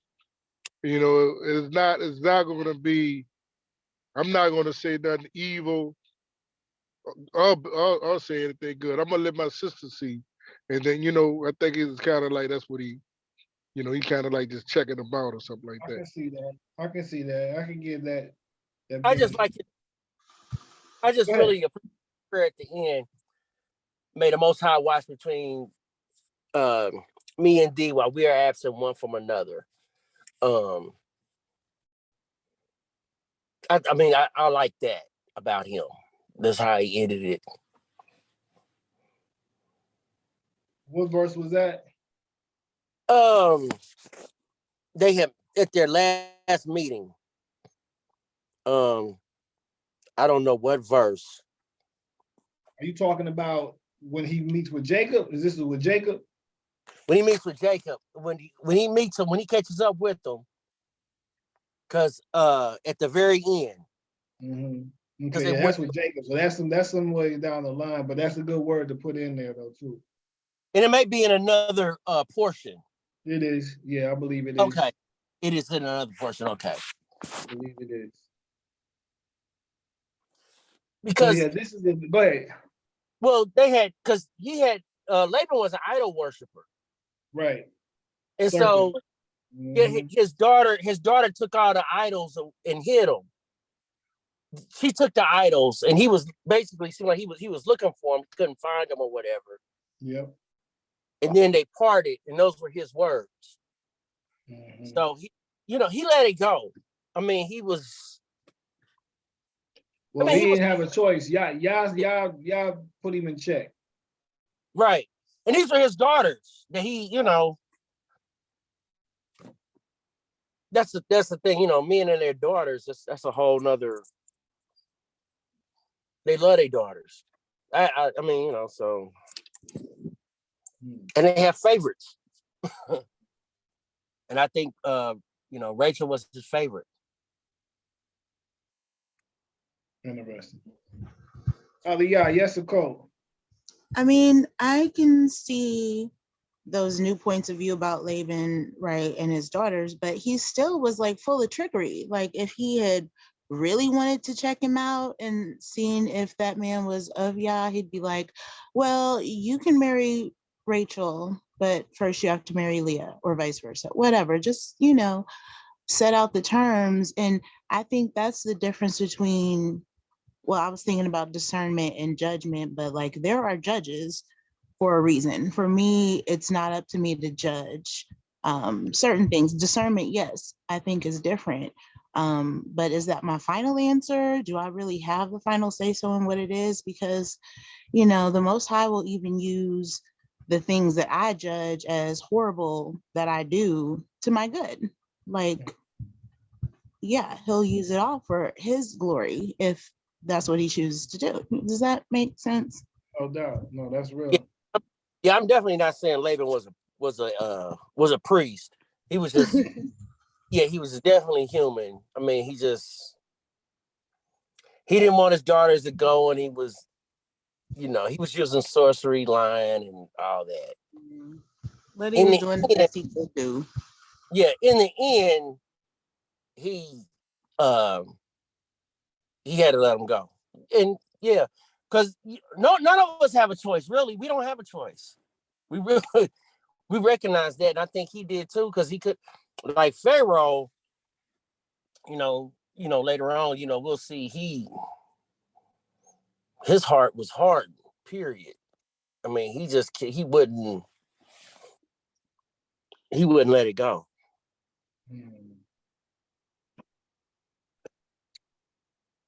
So beware of the Labans, though. This is the whole point. Beware of those like Laban, and so we have to really keep our eyes open and discern again the spirit. This is where spirit discerns spirit. Spirit is able to discern who it is that you're dealing with. And you have to pay attention to those things. You have to be sensitive enough to feel the energy and recognize the nature. Look at the fruit and not just listen to the words. The words are one thing. People can speak all kinds of ways, but you got to be able to discern the intent. You got to be able to discern the spirit that people are moving in.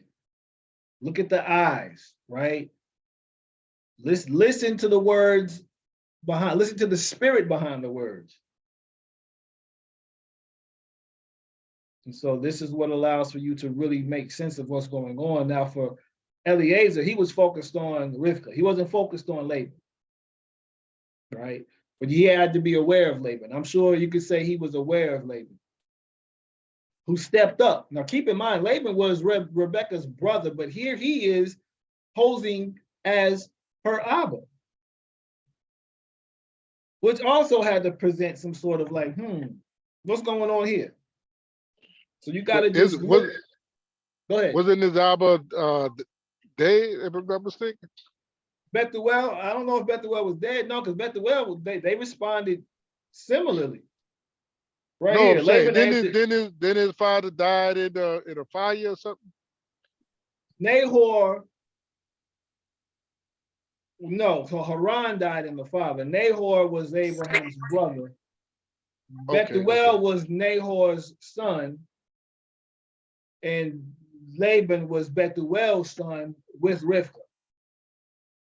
So Bethuel is Abraham's nephew. Laban is Abraham's great nephew. And he is actually Isaac's cousin. So you're dealing with cousins now. Because you're dealing with sons of sons.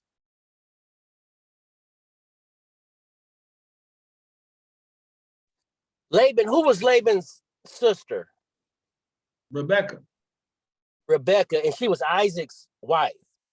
Right. Okay. Shabbat shalom, brother Duran. Shabbat shalom. Yes, sir. Yes, sir. So we're wrapping this here up. Discernment is so essential. Okay, it's so essential. And again, for Eliezer, for the servant of Abraham, he was on a mission. So being on a mission, he was very focused on what his purpose was in going to Aram Naharayim, which was to get a wife for Isaac. So every other thing that was peripheral, it wasn't to really be engaged. So this is where you pick and choose your battles. So he could have easily went back and forth with Laban. He could have easily went back and forth with any other circumstance. But here it is, because he's on task, because he's on mission, this is what I'm here for. This is what I'm about. I'm about business.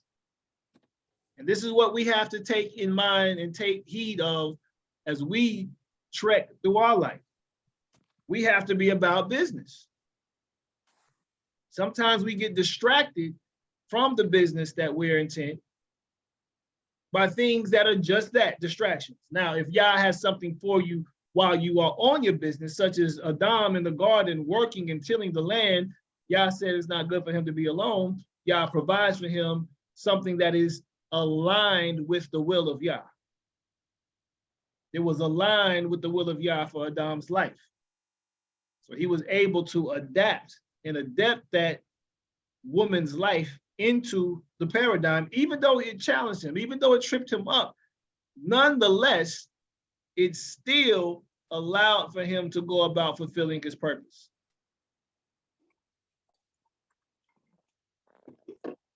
So that is very important as we look at chapter 24.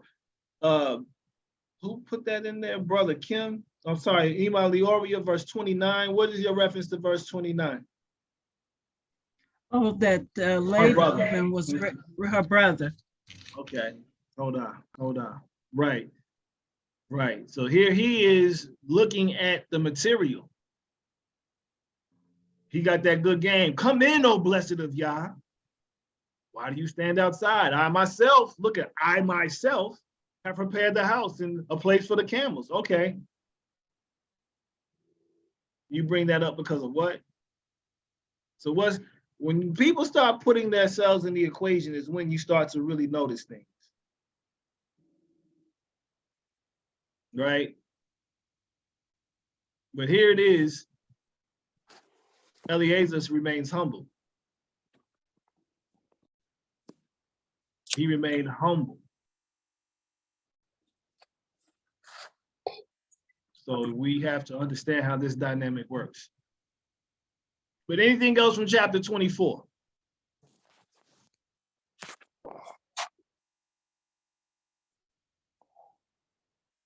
All right, let's go to the last chapter 25 now.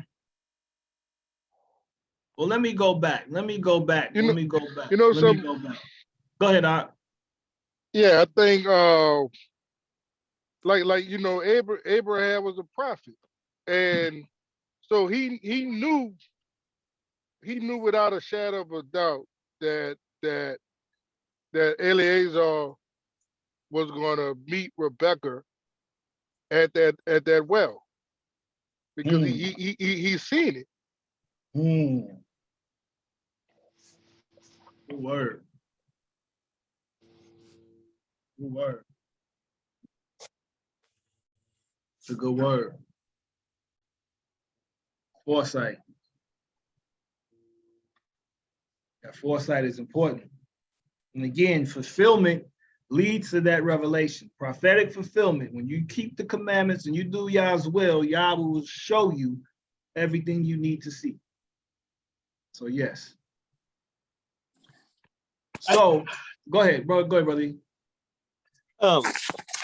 But when you just said that, a verse came to mind. I think it's in Matthew. Asking, it should be given unto you. Seeking, ye shall find. Mm-hmm. That's it. I mean, you know, once you seek the truth, you will find it. Ask. I mean, it's simple. But these are action words. These are, I mean, you know, verbs.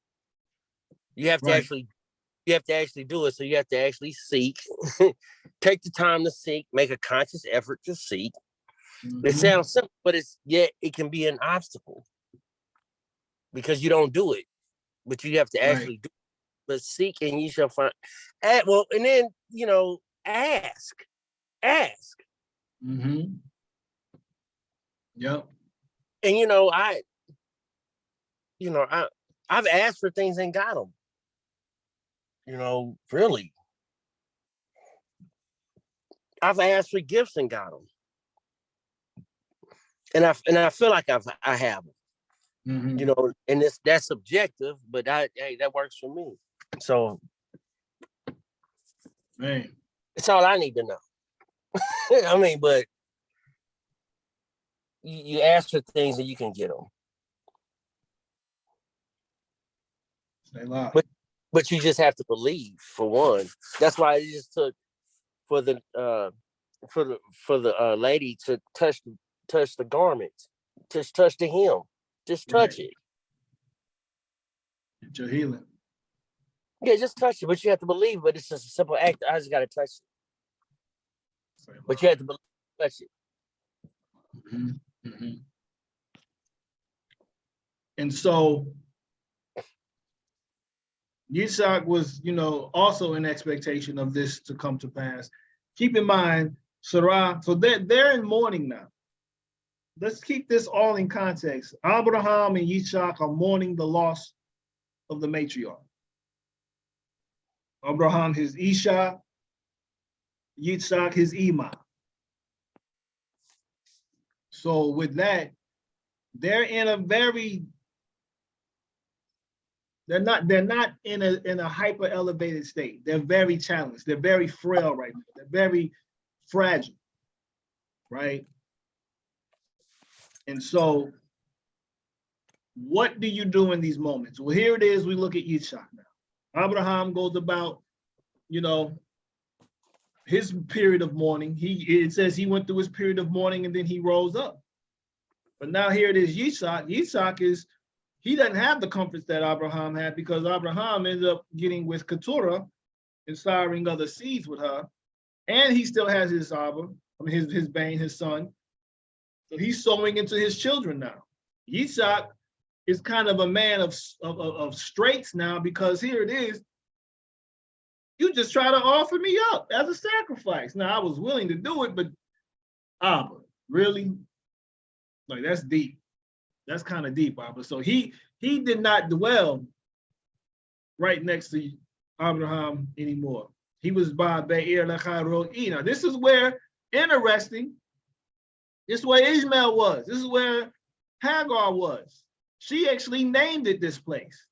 He dwelt in the south. So Yitzhak was like, I gotta go off. I got to go. Excuse me. I have to sojourn on my own right now. It's a lot going on with my family. I love my Abba, I love my Ima, but I gotta find myself. So he went out to meditate in the field in the evening. So here he is looking for vision, right? The well of the life of vision. This is what Be'er Lachai Ro'i means, the well of the life of vision.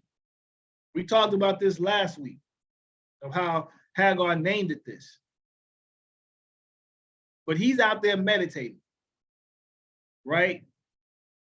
And what does he see? He sees promise now.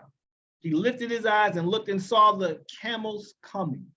He saw the dromedary. He saw the promise. He saw fulfillment coming his way.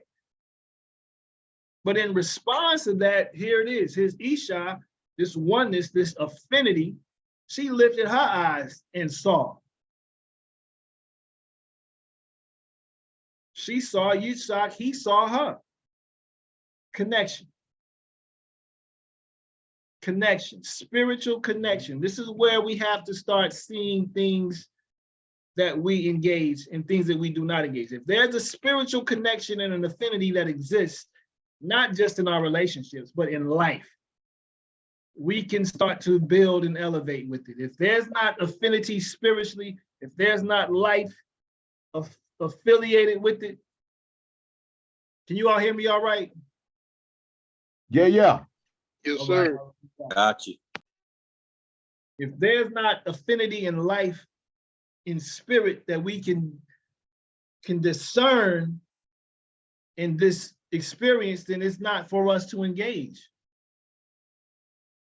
This is where we have to have that discernment.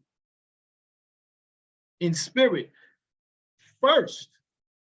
That's what's going to determine if it is substantial, if it is quality, if it is approvable, if it is acceptable, if it is of Yah's will. Because if you can't find Yah in a matter, I would strongly encourage individuals to not proceed. If you cannot find Yah in a matter, do not proceed.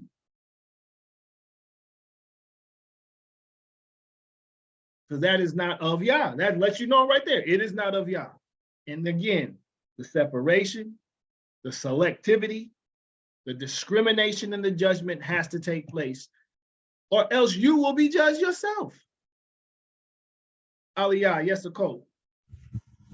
Could you please, what do you mean if you can't find Yah in a matter? I mean, you know, if I can see where his will could be done, like at my job, you know, I get to minister to people, but maybe that's not the job Yah has for me because stuff keeps happening there. I keep getting hurt and stuff like that. So what do you mean if you can't find Yah in a matter? Then, you know, get out. And then that's where, like, you know, it's whew, I will help with that one, because that this is like, you know, the substance and the evidence that we have to discern and seek out, right? In our faithfulness. Because for things to endure, Yah has to be the glue. He has to be the center of it. And so in saying that, you know, I can even look at myself, because I know that I've pursued things that have not been of Yah, right? It did not entail answered prayer, right? It did not entail answered prayer. I prayed for things, but was the prayer answered? Did Yah say yes or no? Or did I just go with what I felt? You see what I'm saying? And so with that, we have to assure that we're receiving revelation. And sometimes that just requires us to be more still, to discern what Yah's will is in the matter, so that we can know whether it is a yay or a nay from Yah. And I believe we will get that sign if we're truly desiring to find it. Just like he was saying, if you ask, you shall receive, seek, you shall find, knock, and it shall be opened unto you. And so with that, it's like, I'm trying to think of a scripture that would help to really answer the question.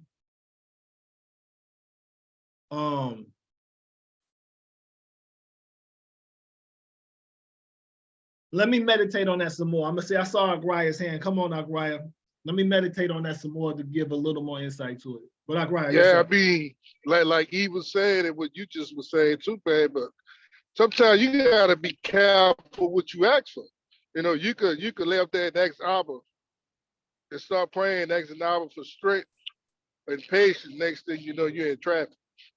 Next thing, you know, you pray for strength, and next thing you know, the next 2 months, he giving you things that's, you know what I'm saying? You like, man, Abba, when I say strength, I didn't mean this type of strength. You know what I'm saying? And I'm thinking, like what the sister was saying, just because we may be going through tribulation, doesn't mean that's not the necessary path. I mean, doesn't mean that that's not the path Abba is not, you know, for instance, like when we look at Abraham, right? The Most High told Abraham, leave this place, leave your family, and head to the land of the promise. But when you read Jasher, Abraham went to hell when he went there. And all that did was made him stronger and made him wiser.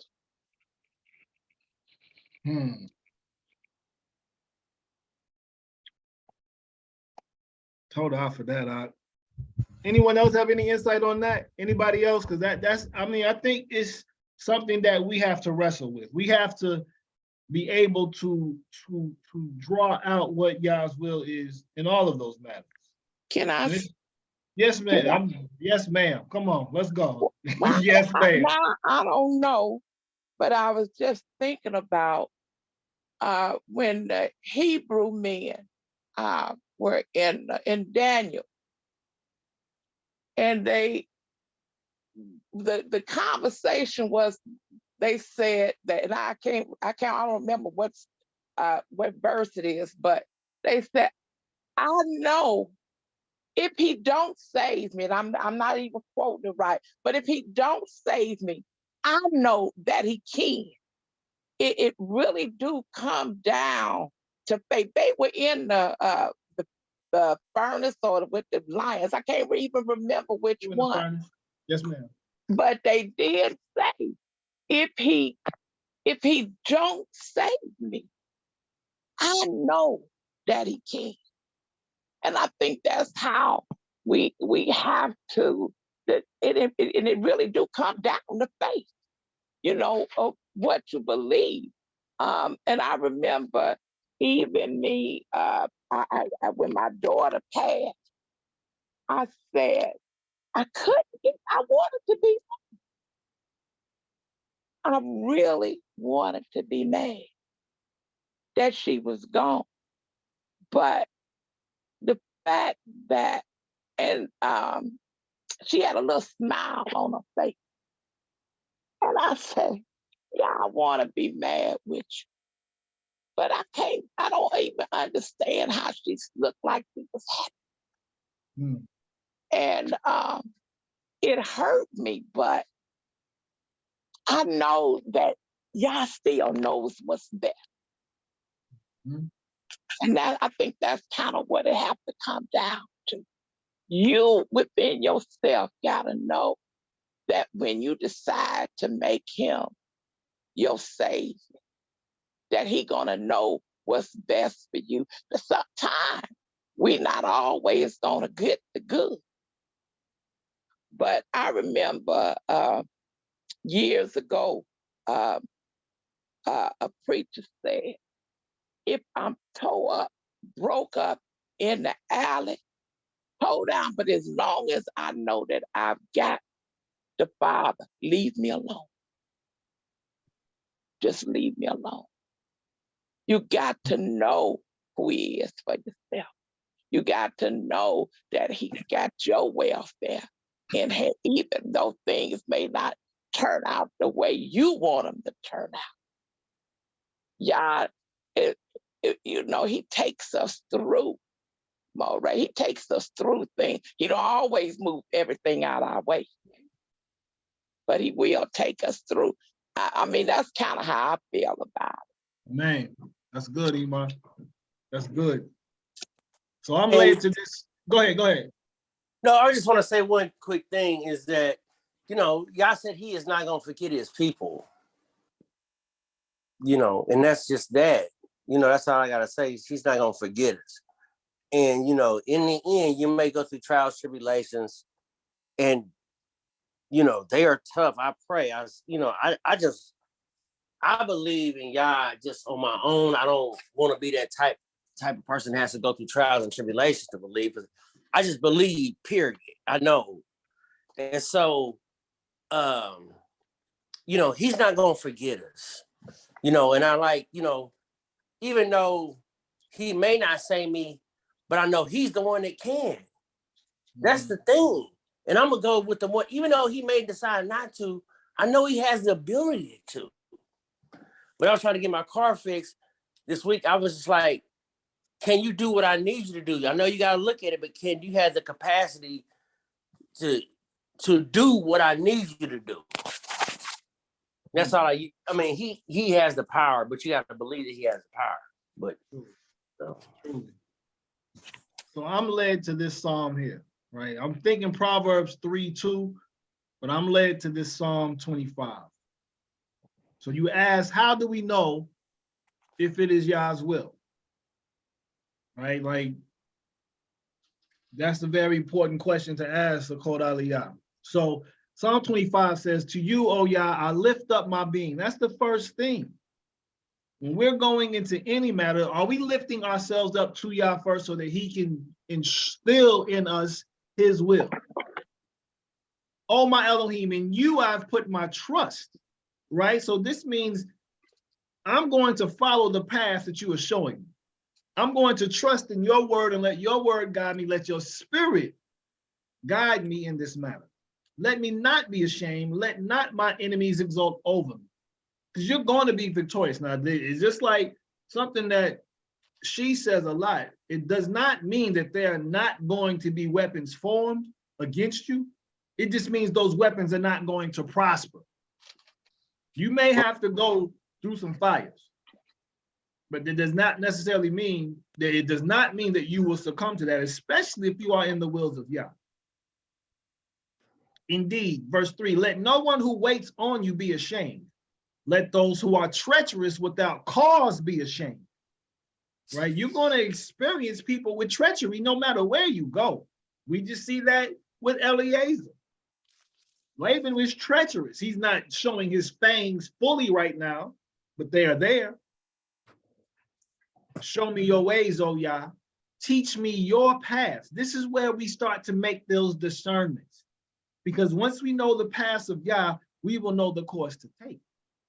Lead me in your truth and teach me, for you are the Elohim of my deliverance.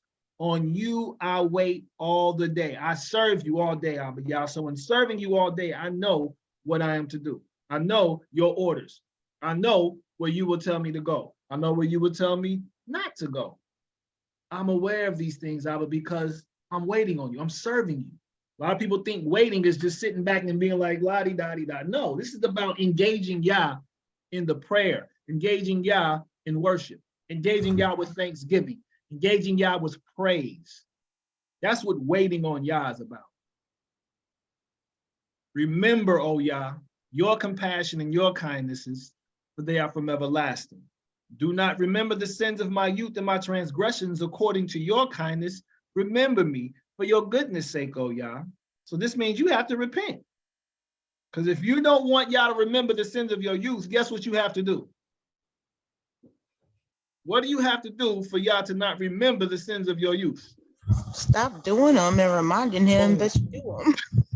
Exactly. Simple. Good and straight is Yah. Therefore, he teaches sinners in the way. But this is what we are to do. So we're teaching people about repentance. We're teaching people of Yah's goodness and straightness. He guides the meek ones in right ruling. Now you got Yah's guidance, and he teaches the meek ones his way. Meekness, here's my question. What is meekness? What does meekness entail? And can you give me an example of something or someone that is meek? Humbleness, Okay, humility. like a baby. I won't say a baby. Nah, not a baby. No. You know what I think of something that's meek? What? Racehorse.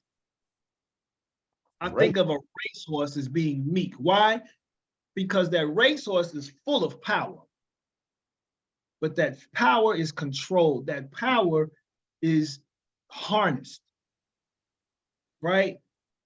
Meekness just means you're able to submit. You're able to garner that power that you have and use it for righteousness. It doesn't mean you're weak. Just because someone smacks you and you turn the other cheek does not mean you're weak. I'm gonna show the world how wicked you are. And if you that wicked, smack me again. But if you're gonna go beyond that, guess what? That's on you. What happens after that? If you that bold, I'm gonna let the world see how bold you are in your injustice. But you go beyond that, I can't hold back. I can't say I'm gonna hold back. But meekness is about having strength that is bridled. Self-control. Self-control is meekness. Self-mastery is meekness, very much so. In fact, let's look this word up. Because meek is nothing if you don't have the power to do something else. It's no big deal. Some people say it's easily, I don't necessarily agree with that. It says the meek shall inherit the earth. Soft and gentle, right? Quiet, gentle, easily imposed upon, on, or submissive. Patient, long-suffering, forbearing, resigned, gentle, quiet, shy, retiring, reverent, peaceful, peaceable, docile, mild, demure, modest, right? Unobtrusive, submissive, yielding. Now, some say it is weak, but I know it's more refined. Meekness is about refinement. And the thing is, just to add, these are action words. So it means that you have to do something. Yep. So in order to do something, you have to be able to be something other than. So meekness is not a sign of weakness. It's a sign of suppressed power or refined power or controlled power. Right. Excellent. Or just a matter of appropriateness. It's a time to see everything. Truly. Excellent. Excellent. For verse 10, all the paths of Yah are kindness and truth to those who guard his covenant and his witnesses. So that means we're going to experience Yah's path, given that we're guarding the covenant and the witnesses. The outcome is going to be kindness and truth from Yah. For your name's sake, O Yah, you shall pardon my crookedness, though it is great. Who then is the man that fears Yah? He teaches him in the way he should choose. The more and more we are fearing Yah, the more and more Yah is informing us and teaching us what we should choose, what we should do. His life dwells in good, his seed inherits the earth. The secret of Yah is with those who fear him, and he makes his covenant known to them. This is what we're talking about. More fulfillment, more revelation, right? My eyes are ever towards Yah, for he brings my feet out of the net. The more we focus on Yah, the more our path becomes straight and clear. The distresses of my heart have been, turn your face to me and show me favor, for I am lonely and afflicted. The distresses of my heart have enlarged. Oh, bring me out of my distresses, out of my distresses. These are the decisions that you made. The distresses of my heart have enlarged. When I'm left to my own devices, I find myself in more distress. But you, Abba, are able to bring me out of my distress. Look on my affliction and my toil and forgive all my sins. So when we're starting to do what Proverbs 3 tells us not to do, lean on our own understanding, we find ourselves in affliction. We find ourselves in distress. We find ourselves in toil. We find ourselves in sin when we lean on our own understanding. We find ourselves embroiled and surrounded by enemies. But that's not what Yah has for us, right? See, my enemies have become, and they hate me with a violent hatred. Oh, guard my life and deliver me. Let me not be ashamed, for I have taken refuge in you. Let integrity and straightness guard me, for I have waited for you. Redeem Israel, Elohim, out of all his distresses. Selah. So I just wanted to bring that there in response to your question, Akhod Aliyah, and that, you know, we can know what Yah has for us to do, right? Yah establishes our plans. Now we can make plans, but Yah establishes those plans. Okay, so we just got to make sure we're seeking out Yah with all the matters and listen and pray out the matter for discernment. I want to say Shabbat Shalom, almost Shavu Tov to you, Colt Faith. See, you just walked in, hallelujah. We're just reading Psalm 25 in response to a question on how do we know. The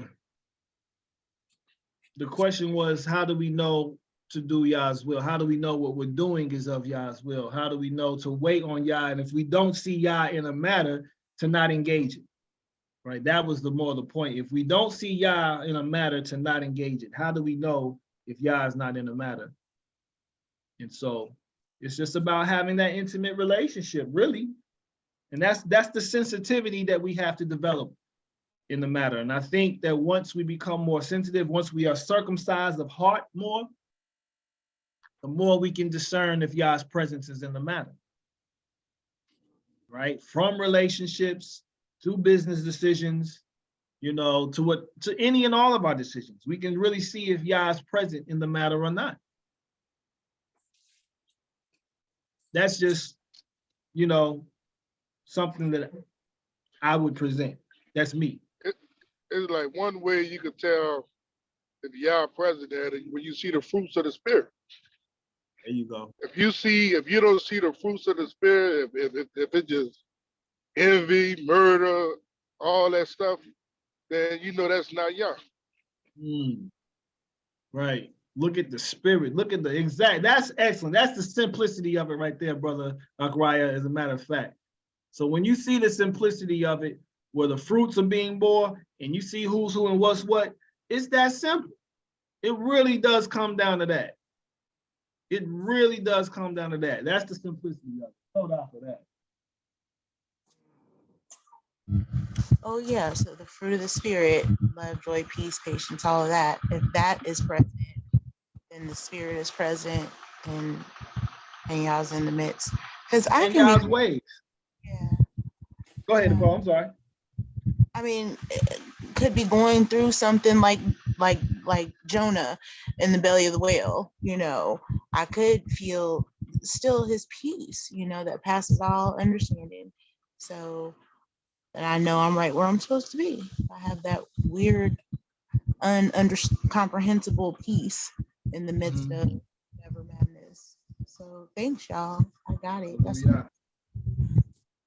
Praise Yah, praise Yah.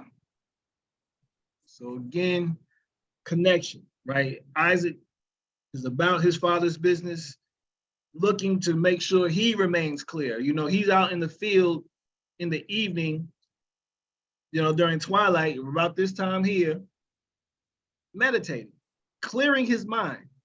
These are things we have to do. As the day goes out, it is wise for us to clear our minds and to reflect on that which we've done so that we can now seek to rest at night and then wake up refreshed for the morning to go about serving Yah another day. The fullness of heart, soul, and strength. That's our intent. That's what we should intend to do, no matter what it is we're doing. Because all things that we do, we are to do unto Yah. That's what it says. That's what the Torah, that's what the scripture says. We do all things as unto Yah. So if we reflect back on the day, did I do this as unto Yah? Did I do this as unto Yah? Did I do this as unto Yah? You can have that clear conscience. You can have that wholeness. You can have that perfection of time and that perfection of being. That's what this Chayei Sarah is about. Perfecting yourself in the time that you're giving to serve Yah. to be whole, to know that all the decisions you made were the righteous decisions, not just the right decisions, were the righteous decisions. You can make a right decision that is not righteous, right? Because it may seem the right, but you have turned someone away from the truth. Being right does not always imply that you're righteous. And I mean that in the sense that, you know what, you can be very offensive and antagonistic to somebody in a way that is not seemly and comely and not truly demonstrative of the fruit of the Spirit, just to prove that you're right in an unrighteous way. Yeah, your whole presentation can be demonic, but you could be saying the right thing. You could be a lack of a better word. Well, you could just be a jerk about it. I mean, and it's not cool. I mean, you could be right, but your presentation in spirit is wrong. You You really can weigh that out. be arrogant at the same time. Mm-hmm. You don't want to be and right. Condescending. Right and prideful is not a good mix. I mean, it's See that there's self-righteousness. So you can be a self-righteous kind of right, as opposed to righteously right. Like you look at the Pharisees and those people, you know, I pay my tithes, I do this, you know, I make sure that I keep the commandments. Yahushua said that's not the prayer y'all want to hear. He's looking at the one who's beating his chest because he knows he's wrong. I'm a sinner, I've sinned, I've fallen short, you know, have mercy, Abba. Because even though we may have righteous deeds, are we through and through righteous? We still have room to grow. You can be assured, Enoch. Even Yahushua said, why do you call me good? Why you call me good teacher? There's only one that's good, Elohim. But if you do want to enter into life, keep the commandments. So even Yahushua, who says, like it says in Philippians, he did not like take it to his head based on the fact that he knew that he and Elohim were one. But it wasn't a pompous sense. Brother Kim, yes, sir. You know, a couple of weeks back, it's funny that y'all talking about this. A couple of weeks back, I remember I was at work, and I'm always, you know, I got the word in my ear. And you know how sometimes you kind of reminisce, or a song takes you back to a time where you actually thought you were having a good time, but when you filter it through the eyes of the Torah, or when you filter it through the word of God or the word of the Most High, or Yah, you see that it wasn't good at all. There was nothing about the encounter itself that was really good. But you know, we had a good time. Boy, I had a good time doing this, and I had a good time doing this. And then I remember reading, I don't know what translation I was reading one time, but I believe it was in Psalms, and it said, when my sins were before my face, I wept. And I remembered that for a long time, and it was David that was, I believe, that was speaking. And now I finally understand that to really repent is to renounce everything that you thought was really good, and seeing that in the eyes of the Most High, it was really bad. That's why he said, woe unto him, them that's called evil good and good evil. You know, evil good and woe unto them that call good bad and bad good. Right.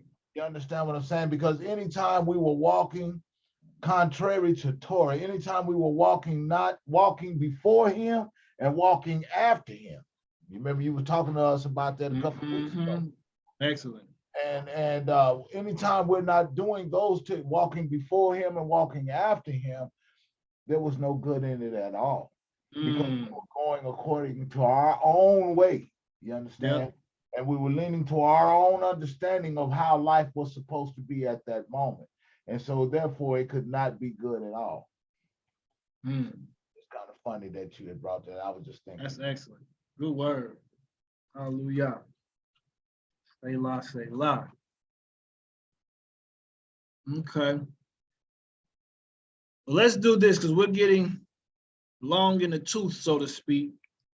Let's wrap up with chapter 25 And then what we'll do is on Wednesday, we'll go into 1 Kings 1 as well as John 4. And I would encourage us to focus on John 4. I think John 4 will have more meat for us, even though the story of Shlomo's ascendancy to the throne has import as well. But this here has, John 4 has a little more meat to go with it. So now that Yitzhak has secured a matriarch for the next generation, we see Abraham end his life with another wife, okay? Now, again, according to tradition, some do say Keturah was actually Hagar, whose name remained the same because while they were apart, she preserved herself like a sweet smelling aroma, which is what Keturah means. And when he returned to her, he gave her that name, that she was preserved.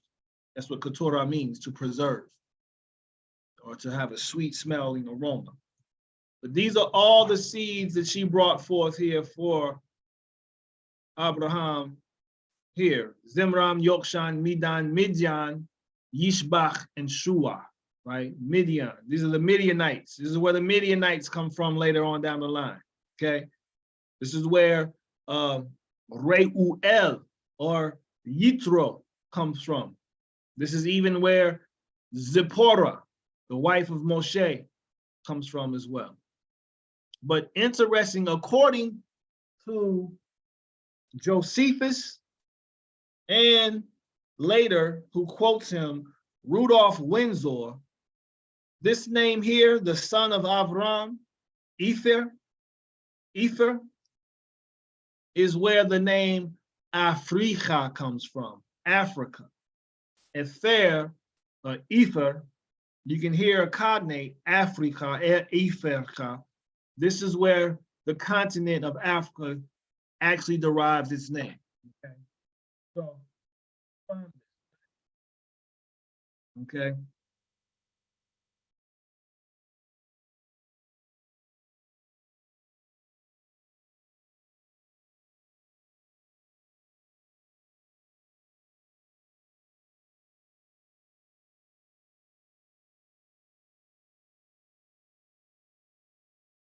So, according to Wikipedia, Ether, this is even where the name Ephraim comes from, was a grandson of Abraham, according to Genesis 25:4, which we just read, whose descendants Israelite historian Flavius Josephus claimed had invaded Libya. Josephus also claimed that Ephra's name was the etymological root of the continent Africa. According to the Bible, he was a son of Midian. According to Claudius Malchus, Ephra's daughter married Hercules. Selah. So, Africa does not come from, what's the guy's name? Leo Africanus. Leo Africanus sailed into Africa and received that name because he sailed into Africa, not because it was named after him. Leo Africanus received Africanus as one who entered into Africa, which, according to our own historian, Flavius Josephus, says that Africa comes from the grandson of Abraham, whose name was Ether. Just a little interesting oral tradition from Israel that our ancestors have left. Okay.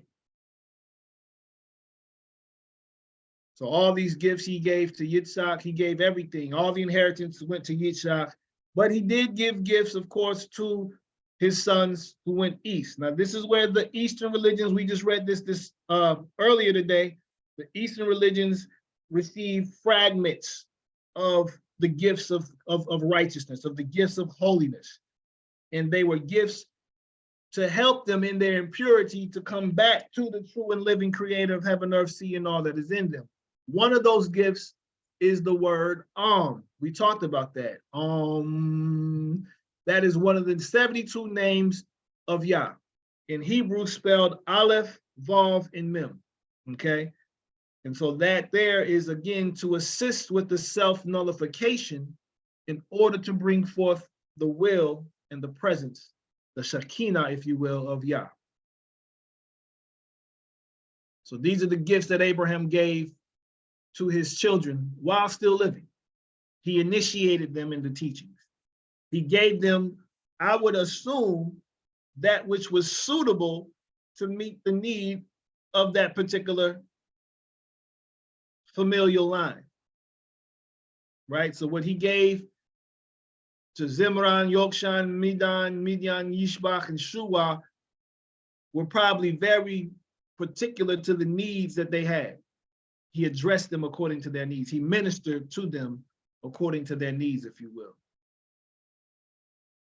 So Abraham lived 175 years, just like Sarah, who lived 127 years. It is said that Abraham, when he was 70, had the purity of when he was at 5. When Abraham was 100, he had the vigor that he had when he was 100. I'm sorry, when he was 70. So all these years, because you keep in mind, he was good and old, aged and satisfied before he was gathered to his people. But these years are very interesting as relates to the quality of life that Abraham lived while he did live. And this is something that we have to keep in mind. Our quality of life, because you brought this up, Ima Sharon, we should not be deteriorating if we're maintaining ourselves in optimum health.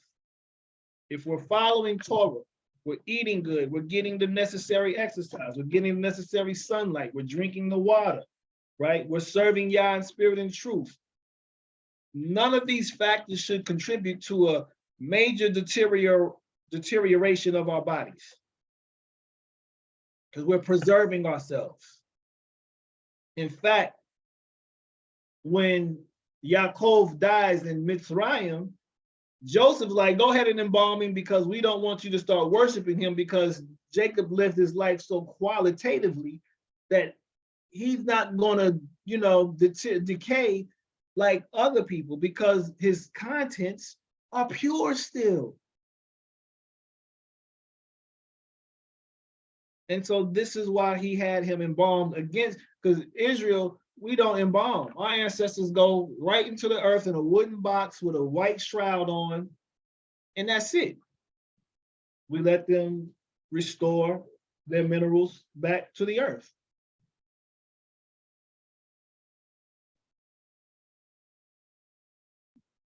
So as we deal with this here, we look at the cave that Abraham bought from the sons of Heth, particularly from Ephron.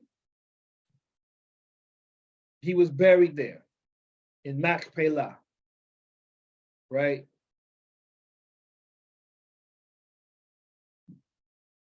In which is before Mamre, in Hebron. So Hebron is where, so powerful. Hebron, later we'll read in, I want to say Joshua. Joshua sent, no, in Deuteronomy, no, Numbers, Joshua and Caleb, particularly Caleb from Judah, goes to the cave of Machpelah in Hebron when they go to spy out the land.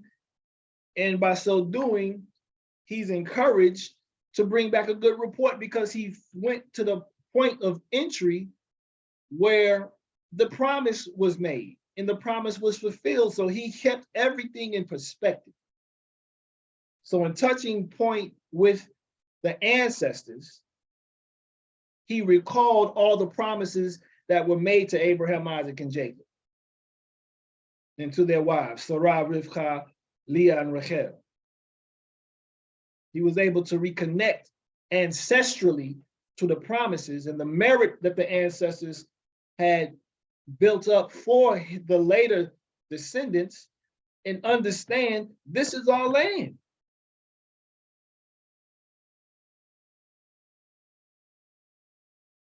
I was thinking that too. And so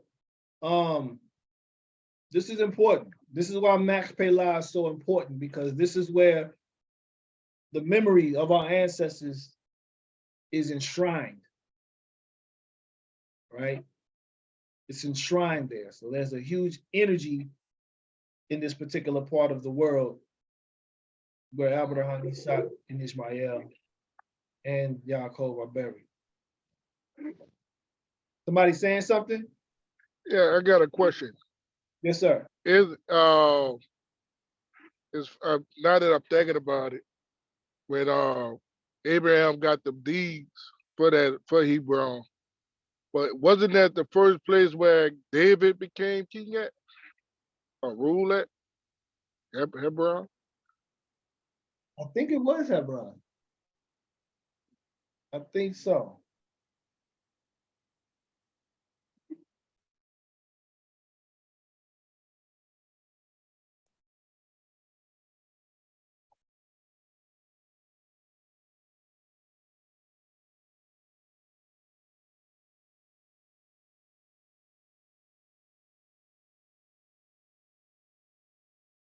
Yep. Yep. Right there. Initially, David was king over the tribe of Judah only and ruled from Hebron.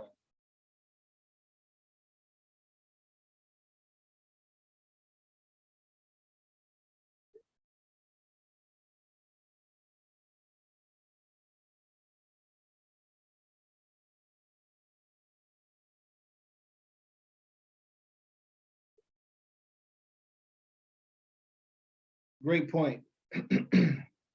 So we now see Yitzhak dwelling at Be'er Lachai Ro'i. Again, the well of the life of vision. So he's receiving vision. Isaac is now getting a more clear revelation of who Yah is before him, as now the patriarchy is transitioning, well, it transitioned actually from Abraham to Yitzhak. So now the line has transitioned from one patriarch to the next, and we're seeing here the ascendancy of Israel through the seed of the woman, okay? The woman of promise, that being Rivka.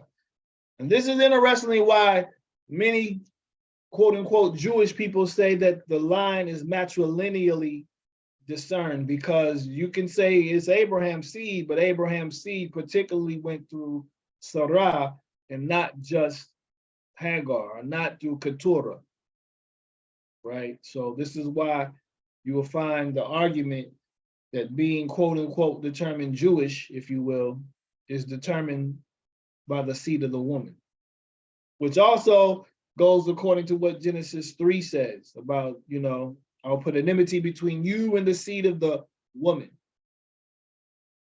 So very interesting.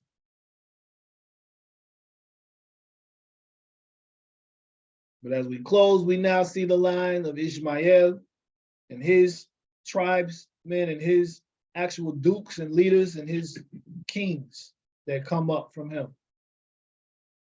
Okay. So Ishmael, interestingly, had 1, 2, 3, 4, 5, 6, 7, 8, 9, 10, 11, 12 sons. Ishmael had 12 sons, 12 chiefs, if you will. Interesting, right? Very interesting that Ishmael, not Israel, Ishmael had 12 sons. So it's very interesting to note. Yes, it is. Okay. So you can see how imitation, you can see how counterfeiting, you can see how substitutions can take place, in fact, Islam argues that Ishmael is the seed of promise and not Yitzhak.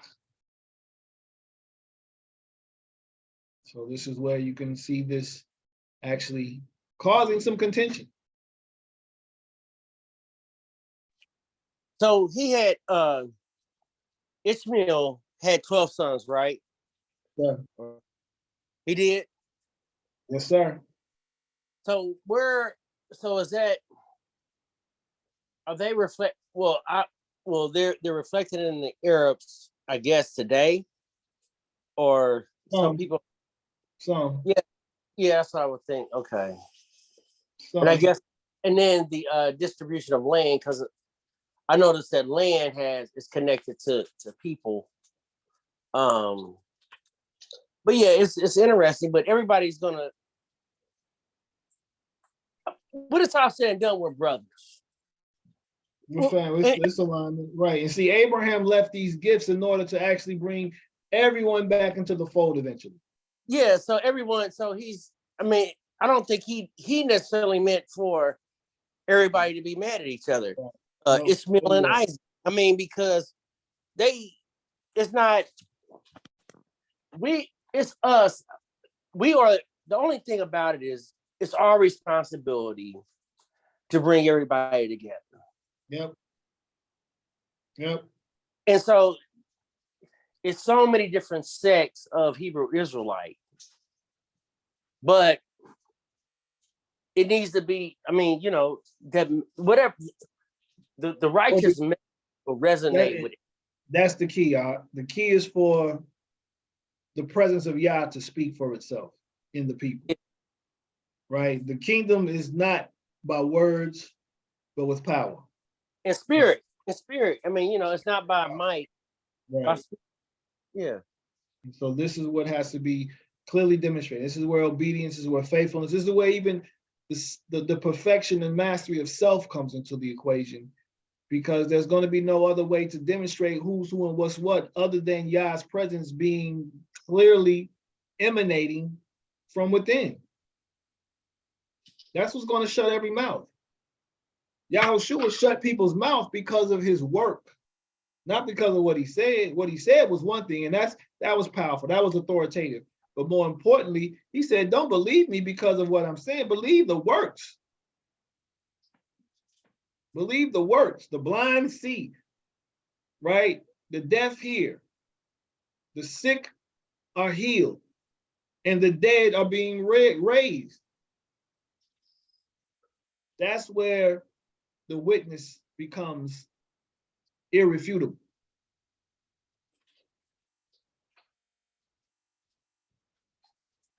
So that's what we come down to. That's what we have to get back to.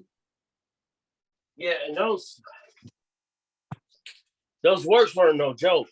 I mean, they powerful. Yes, sir. Real works.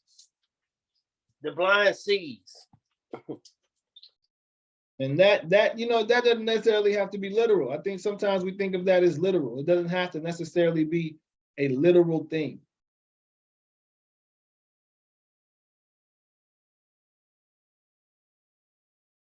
So we have to really understand the nature of it all.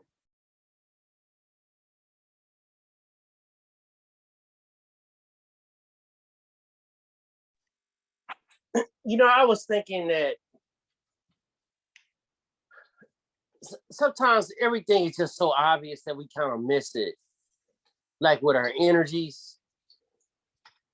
Like your lower nature can be activated and you don't even realize it's activated. But it's your lower nature. But what I'm saying is that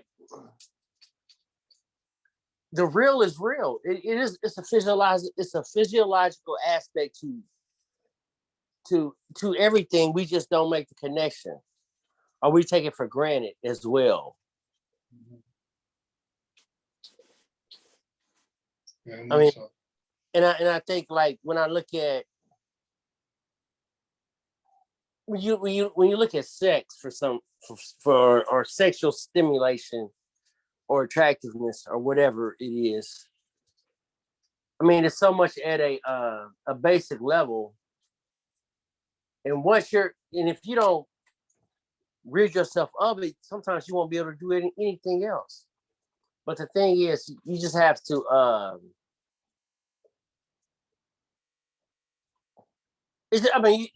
I think a lot of us it comes with discernment too. Mhm. And being able to recognize your energies when you have those energies and being able to offset them, for lack of a better term. But yeah. Right. No doubt. No doubt.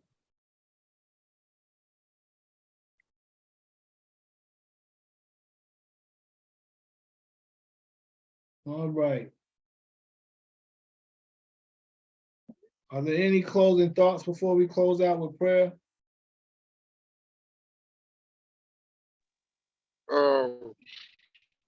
I like to say is that it's been a great Shabbat lesson as always. And it's crazy. I remember we started up and we ever had that experience where you just were thinking about a person and all of a sudden it popped up.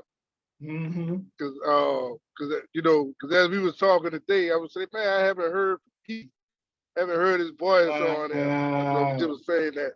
And then all of a sudden he just popped up. So like I said, glad to see you back. That's powerful. And yeah, and man, just a great, just a great Shabbat as always. Man, praise y'all. I'll have the recording, y'all willing, posted sometime soon. Ali, I don't know if you are actually in the WhatsApp chat or who else. I think Moira's in it. Butterfly, are you in the chat? Faith, are you in the chat? If anybody is not in the chat, let's see.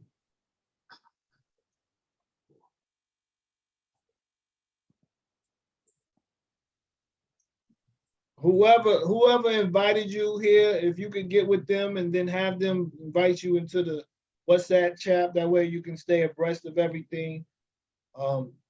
Prayer requests, encouragement, information. We post a lot of different things in there. So just have them add you to the WhatsApp chat. That way we can go ahead and continue our fellowship throughout the week. Okay. I'll make sure that they get that. I'm glad to see them. My friends came. I'm glad to see everybody here. Once again, it was real good. Shabbat, another good study. I was going to say something there at the end, dealing with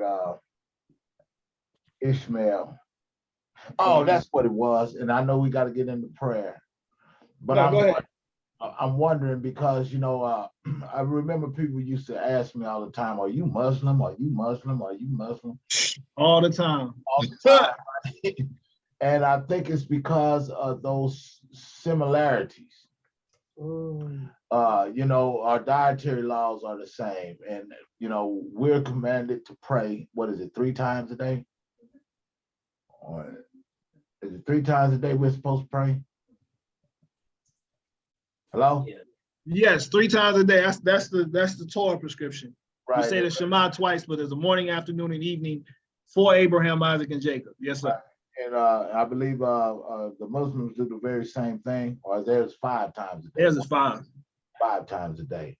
And so I'm wondering what I was wondering, yeah, that's right, sister, pray without ceasing. But I was wondering, is that from their time living with Abram, that these customs were passed down?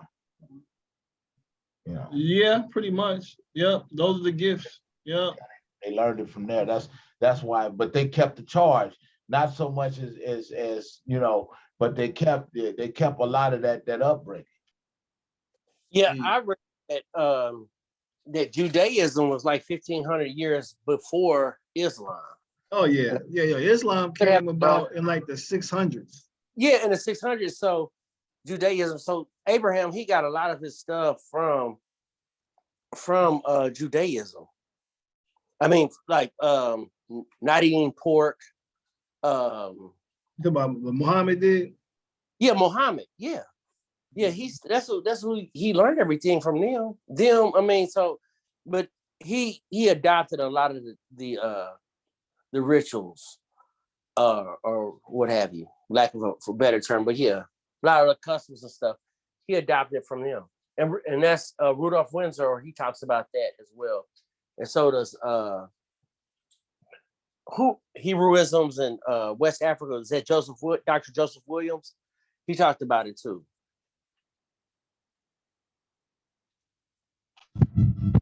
Go ahead, Dakota Aliyah.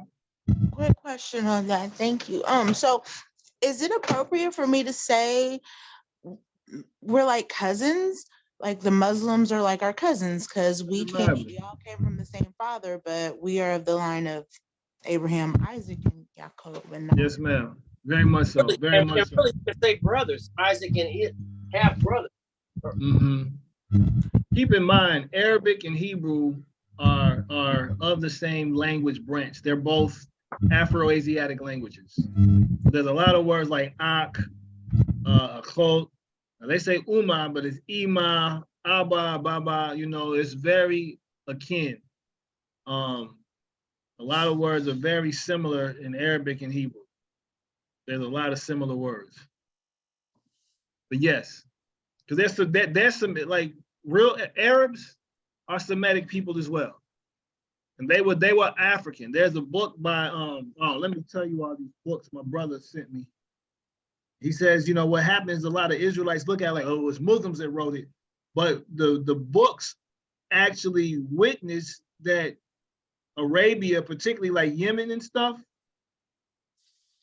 they're African people, they're Afro-Asiatic people. The history of al-Tabari, which is talking about Muhammad in Mecca, is a book that discusses how, you know, Black Arabia and Israel even was. Tariq al-Fatah, which is the Timbuktu Chronicles. He goes into West Africa. Excuse me. These are Muslim historians. Many of them are Hebrew who were forced converts that actually, you know, documented history. And then you have Timbuktu and the Songhai Empire, which is a commentary of al-Sadi Turak al-Sudan in his journals as he traveled across Africa. And just bearing witness to the Hebrew empires and civilizations in the African continent and in Yemen, right? So our presence is very pronounced all over. Very pronounced all over. There was a famous Jew from Yemen. I forgot his name. El something. I have it written down. But yeah, in Yemen, there were a lot of Jews in Yemen. Dark and Hebrew. And so, yeah, Hebrew. Yeah, so and in Spain too. Because the Moors were both Hebrew and Muslim. Yep. So yeah, there's a lot. And so and a lot of Hebrews, they had disguised themselves as not really as Christians. And so like Hebrewisms go throughout Christianity and Islam. But they all started Hebrew. I mean, because that was 1,500 years before Islam. And I believe Islam may have been before Christianity, may have been around the same time. I'm not sure on that. But Judaism, you know, so it all goes back to Judaism, Abrahamic law, and sometimes it's a matter of semantics. And you know, it's about the law. It's about Torah. And we get I get confused on semantics. And it kind of complicates things. And it's really simple. So yeah, it really is at the end of the day. Excellent. Excellent. All right, well, good night, I guess. I don't want to be the one to we're going to close out with the Shema, and then we'll go ahead and move forward from there. So, in the spirit of prayer, and we're just going to do this in Hebrew. We do have a minion, so I don't have to say El Melech Ne'aman. Hallelujah. Shema Israel, Yahuwah Eloheinu, Yahuwah Echad.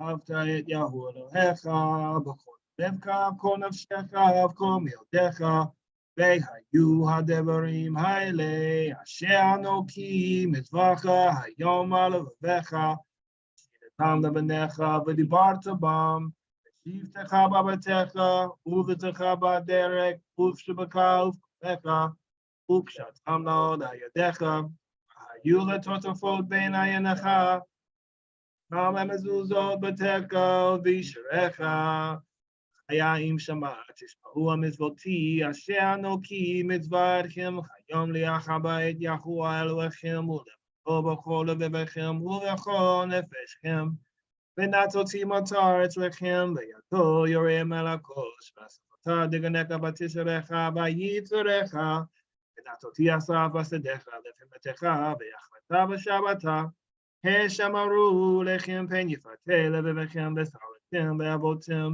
אלוהים אחרים, והשתחוויתם לכם, וחרף יד בכם, ויצר אל שמיים, ולא יהיה מטר באדמה, לא תותנה יבולה, ואבותם מהרה על הארץ הטובה, אשר היה נותן לכם, ושמתם את דברי עליה לבביכם והנפשכם, וקשרתם אותם לעול עיניכם, וחיו לטוטפות בין עיניכם, ולמדתם אותם את בניכם, ודבר בם בשבתך בביתך, ובשבתך בדרך, ובשבקף קומך, וכתבתם המזוזות בתקל וישריך, למען ירבו ימיכם וימי בניכם, אשר נשבע יה לאבותיכם לתת להם כימי השמיים על הארץ. ויאמר יה אל משה לאמור, דבר בני ישראל ואמרת להם ועשו להם ציצית, הכנפי בגדיהם לדורתם, ונתנו אל ציצית הכנף פתר תכלת, וחיים לכם לציצית, ויתם אותו וגזרתם את כל מצוות, ועשיתם אותם, ולא תתרו אחרי לבביכם, ואחרי עיניכם אשר אותם זנים אחריהם, למען תזכרו ועשיתם את כל מצוותי, והייתם קדושים לאלוהיכם, אני יה אלוהיכם, אשר הוצאתיכם מארץ מצרים, לחיות לכם לאלוהים. אני יה אלוהיכם, אמת ויציב, ונכון וחיים. סליחה. וישב הנעמן והרחוב וחייבים, ונעמד ונעים ונורא ואדיר, ומתכן ומחבר וטוב ויפה, והדבר הזה עלינו לעולם ועד, ואלוהי עולם מלכנו, צפור יעקב מגן ישנו לדור. דור הוא חיים, ושמו חיים, וכיסאו נכון, ומלכותו ונעמתו לעד קיימת, ודבריו חיים והקיימים, נאמנים ונחמדים לעד, ולעולמי עולמים, על אבותינו ועלינו אל בנינו, ואל כל דורותינו. אל כל דורות, זרע ישראל עבדיך, אל הראשונים ואל האחרונים, דבר טוב וחיים לעולם ועד, אמת ואמונה הוך ולא יעבור, אמת שאתה הוא יא אלוהינו ואלוהי אבותינו, מלכנו מלך אבותינו, גואלנו גואל אבותינו, יצרנו צור ישועתנו, אלוהינו מצילנו. ועולם שמך אין אלוהים זולתך, עזרת אבותינו אתה הוא מעולם, מגן ומשיח לבניהם אחרים, בכל דור לדור ודור, ברום מעולם מושבך ומשפטך וזרעתך עוד אפסי ארץ, אשרי איש ששמע למצוותיך ותורתך ודבריך וישים על לבו, ואתה הוא אדון לעמך ומלך גבור לריב רבם, ואתה הוא ראשון ואתה הוא אחרון, Ba'aladicha ein lenu melech goel Mashiyach Mitzrayim golatenu Yalohenu umabed abadim paditenu kol bakorehim harageta uka uba korecha